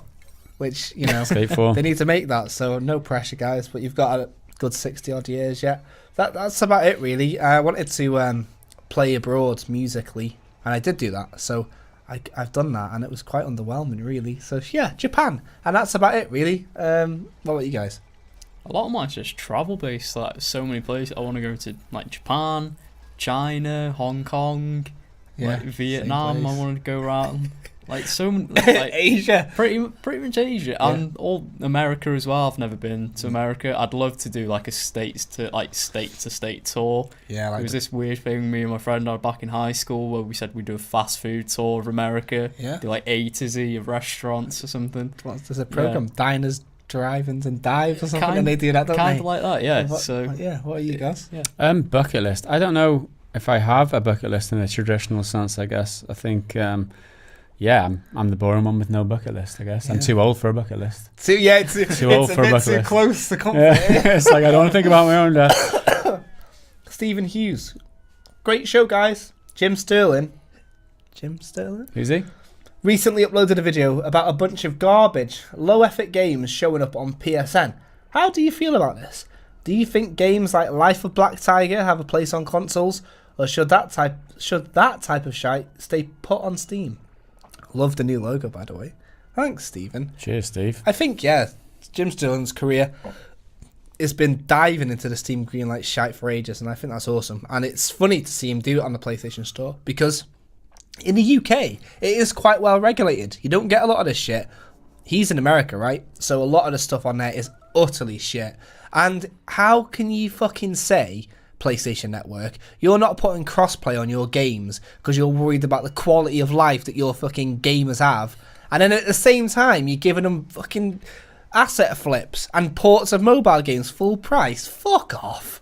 That's it. I think it's stupid. I think they're aiming it for people that want to get trophies as well. Like, there's a game where you can get like a platinum trophy in like 4 minutes or something. I think they removed that one though. They actually took that one down. There's what was the one where you play as like a jar of mayo? There's just games like that. They're just trophy grabbing, and I think, I don't think it should stay put on Steam. I think they shouldn't exist. I think there needs to be some fucking quality control, especially on Steam, because it makes it look really bad for like indie developers that are working their arse off, and then people are going to think it's going to be one of them fucking asset flips, isn't it? Yeah, exactly. I don't know what you guys think. I'm sure no one's really in favour of it. No, that's good. I think they should definitely get rid of that shit as soon as possible. Yeah. If anyone disagrees, let us know why. Thanks. Paul Dagnall says, "Hello lads. If you could only buy one game for the rest of this year that you don't already own, what would it be? It can be out already, or it can be out later this year. Thanks, lads." I love this question. I think it's one of the best ones. Well, this is a tricky one, because which games are going to be released this year? Like, which ones have been pushed back? That's the question. You never know. Ooh, yeah, but, we're going to get Red Dead, right? But no, Red Dead's off the table. So is God of War. So is Far Cry's out now later on and stuff. Far Cry. I would say Days Gone. Yeah, it's a good one, that. Days Gone for me. Yeah. I can't remember if that's even been pushed back. That's what I mean. Yeah, you're right. It's on. I don't know whether it's going to come out this year. It might not, but it's due to come out this year, I believe, at the time of recording. So I will say Days Gone. Yeah, strong bet. For me, it's Divinity Original Sin 2. Definitely. Like, if I could only buy one game all year, even if I had to sell all the games that I've got this year, I'd do that. I'm really looking forward to it. I've been watching it closely, and just well excited for that, aren't I?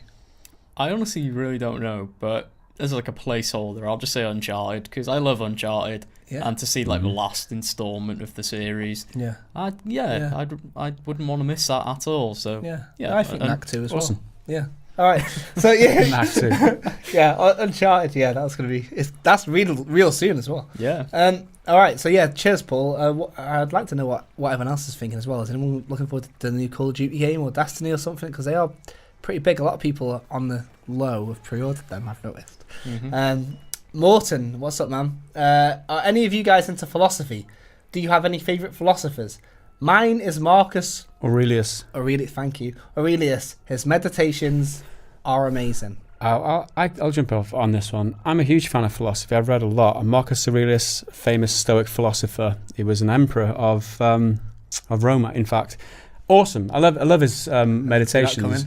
No, I love his meditations, and in line with Stoic philosophy, Seneca, Epictetus, two of my other favourites. Stoic philosophy I could talk with you about for days. Marcus Aurelius, my three favourite philosophers as it happens. So yeah, check those out if you like Marcus Aurelius. Seneca, Epictetus, awesome.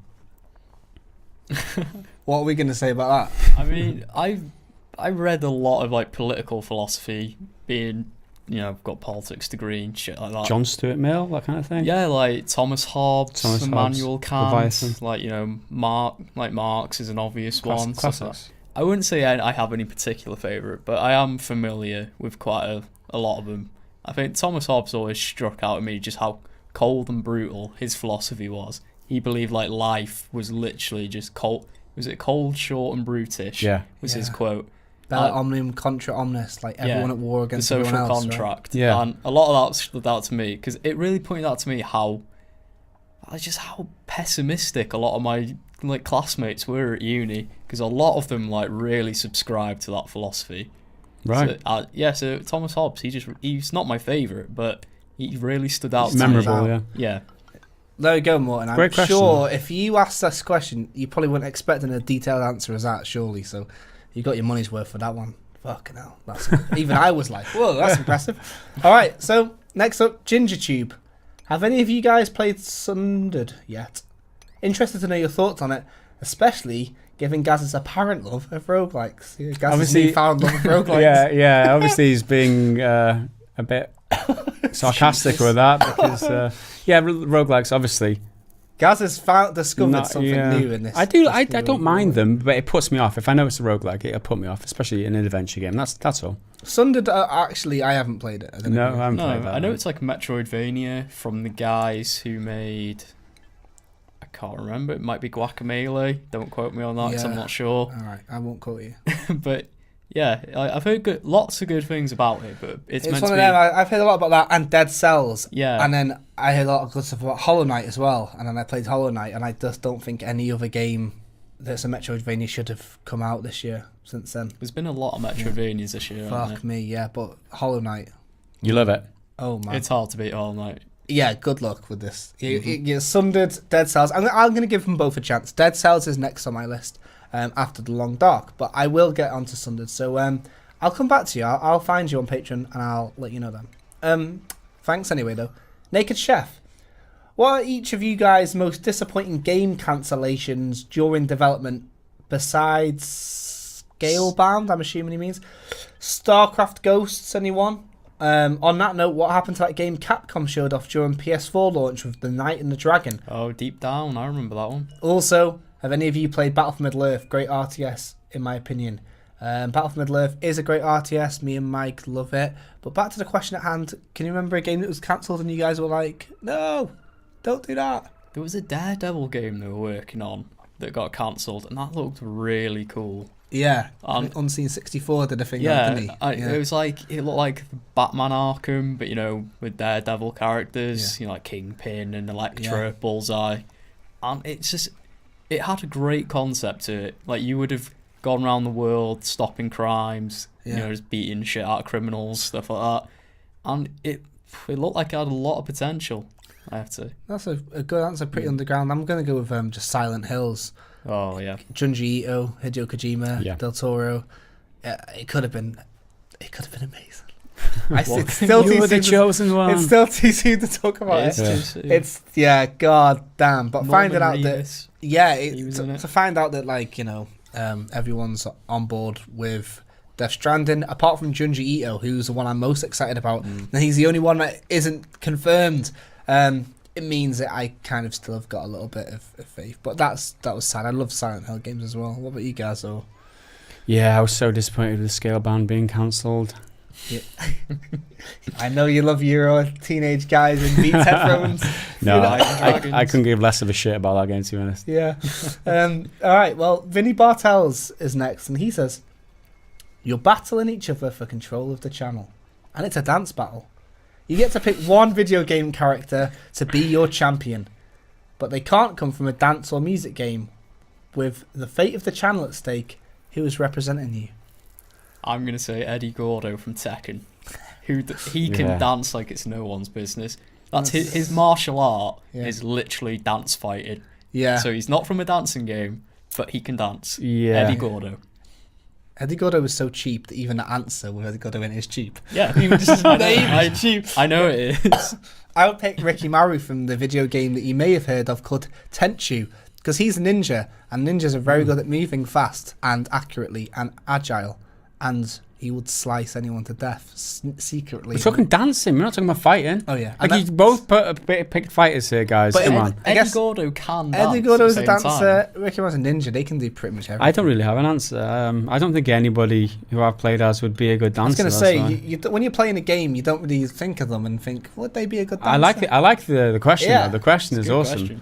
Question. It's kind of a bit close to home sometimes, fighting for control of the channel, but yeah, especially with this guy's a fucking host. Right, Vinny, the question is, it was decent. I think we need to think about that one to do it more justice. DJ Epps next. He says, given the fact that video game companies are trying to milk the consumers dry, regardless of how we feel, do you think there is any right way to do it, like bumping up the full price of a AAA game? Is it possible to milk the consumer without shitting on them? Milk 'em and shitting 'em, that's the old... yeah, the old classic combo that no one wants, isn't it? Yeah. Don't know. Just don't milk them. That's the whole point. Just don't do it. I think if you put a good enough game out and you polish your game off, you make sure that it's finished, you give it enough content, and you make sure that it's a really value for money package. I haven't got a problem with paying a little bit more for a game outright. AAA games in this country might be £40-45. £50 is too much for a game. I think, why, like Fortnite, why are they charging £50 for that game? Or it is £50, isn't it? Yeah, it was one of the packs is £50. Yeah, it's okay, that's a bad example, but I'd be thinking, why are they charging that much for a game? But if a game came out and reviewed like awesomely and it was all, it was 9 out of 10s and it was brilliant, then I'd pay £50. I'd quite happily, if I'm getting value for money, pay more for a game. Don't give me this shit like, I'm going to cut off some content for the game and charge you an extra £10 for it or £20 for it, which doesn't it doesn't give you value for money because it's only a small part of the game, but you're paying like half the amount that the game's worth for it. Like, don't give me that bullshit. We all know what you're up to. Like, you're milking us and shitting on us at the same time. Yeah, but I mean, that's how I feel. I'd pay more. I'd pay £60 for a decent game that was, if I knew it was going to last me. Yeah. And it was an awesome package. I don't know. That's just how I feel. I think really they should stop doing so many sequels, stop dumbing down games, stop making them open world. You look at like Horizon Zero Dawn, that was, £40 on release, no microtransactions.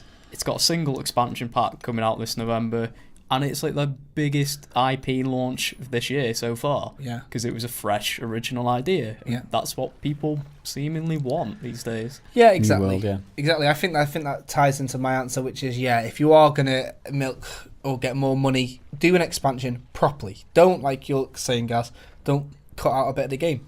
They were doing it right 15 years ago. Like, remember, like Age of Empires and Age of Mythology, or The Sims. You had the game. The expansion pack. You had a proper expansion that wasn't like Sims Pets didn't feel like a part of the Sims that they'd cut out. Age of Mythology, the Titans, like expansions. Expansions felt like expansions. The Witcher Blood and Wine, it feels like an expansion. It's a whole new world. This new Horizon thing they got going on, it feels like a complete overhaul of the game.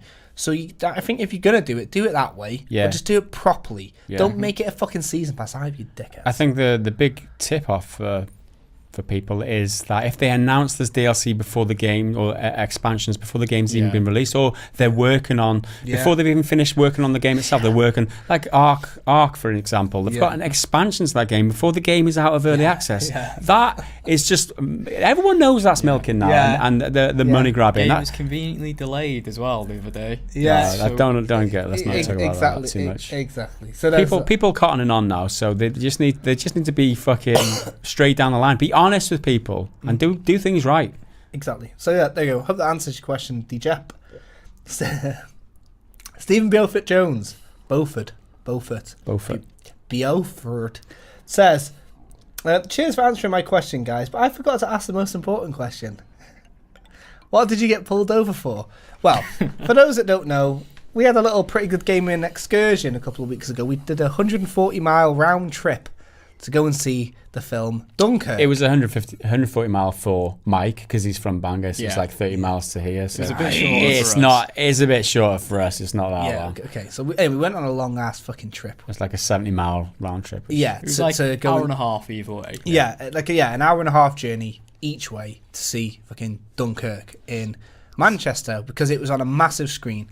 On 70mm film as well. IMAX. How critics say it should be seen. Yeah, and if you follow us on Twitter, like you should, because we tell you every video, we got our Twitter handles there, so you should do it. You might notice that we were pulled over by the police, and the reason for that is quite shit, actually, isn't it? It's just that Mike's it's not that great. Mike's taillight was out. It was raining. It was real bad weather, and the police officer said like, I couldn't see you in that weather, but they fucking could, because if they couldn't see us, how would they have pulled us over? Anyway, so they were like, they pulled us over and they were just grilling Mike about his car. They thought he was on drugs because he was so nervous. He's gonna love you for saying that. Yeah, well, you shouldn't have missed it. And it was so funny. And we were quite delayed for a while. They wouldn't let us drive home. They escorted us to like the petrol garage. And we had to change the light of the car, and it was all hot mode. And then when she was leaning on the window, Mike's window then wouldn't go up. So I'm not saying that the police broke his car, but anyway. So I hope that answers your question. I wish it was something more exciting, but it wasn't. It was just that. And finally, we've got a bumper edition question here from Jackson Renahan, and this is the last question of today, guys. So let's go out on a bang. Hey guys, this question is going to change depending on who's there to answer it. Okay, so I'm going to ask you guys individually. So Liam first. Liam mentioned he was watching Death Note whilst playing Final Fantasy 12. What do you think of it? Is it your first anime? So I'll start with what I think. It's good. It's good so far. Main character's a bit of a dick. I mean, he wants to rule the fucking world and everything. But no, that was not my first anime. The first anime I watched, I suppose you could say technically it was like Pokemon or something when I was little. Yeah. But if you say my first like proper anime I watched as an adult, it was, I think, Ghost in the Shell Standalone Complex, the TV show. Yeah. Which I really did enjoy. Like, love it to death. So yeah, it's not my first. You just watched Cowboy Bebop as well, didn't you? I'm still actually watching Oh, that. you're still watching I it, haven't finished it. Right, so that's one for Gaz. Back when you played Persona 5, it sounded like you were getting a bit of a culture shock with the whole anime aesthetic and all that. What do you think of it now? What do I think of anime now? It's the same as normal. I don't really watch much anime. I'm not against watching anime. I do like the aesthetic. I like it for cutscenes in games, especially because it's a really great way to do a cutscene without going all out on graphics and shit. Because it's not, it doesn't have to be highly detailed or whatever. So it's a good way of doing it. Anime, I'm just nonplussed about it, to be honest. It's like neither here nor there. I probably watched more anime when I was a kid, as in it was a cartoon that I'd watch. Everyone watched Dragon Ball, right? Dragon Ball Z and shit, maybe. Never really paid much attention, so I'm not a fan. Yeah, I don't dislike it. It's got like a proper. Some people just only watch anime, don't they? Pretty much, so it's like, Mike doesn't strike me as someone who'd have watched anime. Am I right? There's a running joke because I always mention Studio Ghibli or Studio Ghibli, you actually pronounce it, but I just say Studio Ghibli. Anyway, I always make this running joke about everything being related to Studio Ghibli, and it pisses Mike off. And he's always like, "Oh, it's just Studio Ghibli, though, isn't it?" So he's not watched one. That is on my bucket list. Make Mike watch a fucking Studio Ghibli film. But he's just recently watched Attack on Titan. I think he's watched the whole of the first season now, and he was enjoying it. He kept saying it was very anime, which is kind of what you want for an anime. He said I it think. was shit but good at the same time. Yeah, he says that a lot of times people going, I want to die, and yeah. And then if Jake's there, what's your favourite anime? Mine's Psycho-Pass. Highly recommend it. I don't know. I don't watch all that much, to be honest. Serial Experiments Lane, Elfen Lied. They're probably the two that I remember the most. I'm going to go for Serial Experiments Lane because it's severely underrated. The names of them are just so weird, aren't they? Shite, aren't they? Yeah, that's I'm probably. not. I didn't say shit. No, somebody who watches anime said they were shy. Yeah, some shite I'm just saying they're weird. They're unconventional, aren't they? And are needlessly complex as well. Yeah, exactly. Like anime TV shows, Serial Experiments Lane, anime films. There's loads of them. I love them. Like Akira, Ghost in the Shell. Obviously, Your Name that came out last year, I fucking love that. Well underrated, and I'm well annoyed that didn't get Oscar nominated. But Studio Ghibli, innit? It's just Studio Ghibli. That's it. I love them. They're like my favourites ever. Princess Mononoke is probably like the best film ever. It's one of them anyway. It's probably my top 3. I don't even know who Studio Ghibli are, I'll be honest. Exactly. He's getting a lecture after this is over. And on that note, guys, that's it for another podcast. Mike is back next week. We'll swap it round, so remember to check back for some more fun podcast extravaganza. We've also got another exciting fact of the week. Cheers very much for staying tuned. We will definitely be seeing you on the next one. Bye for now. See you.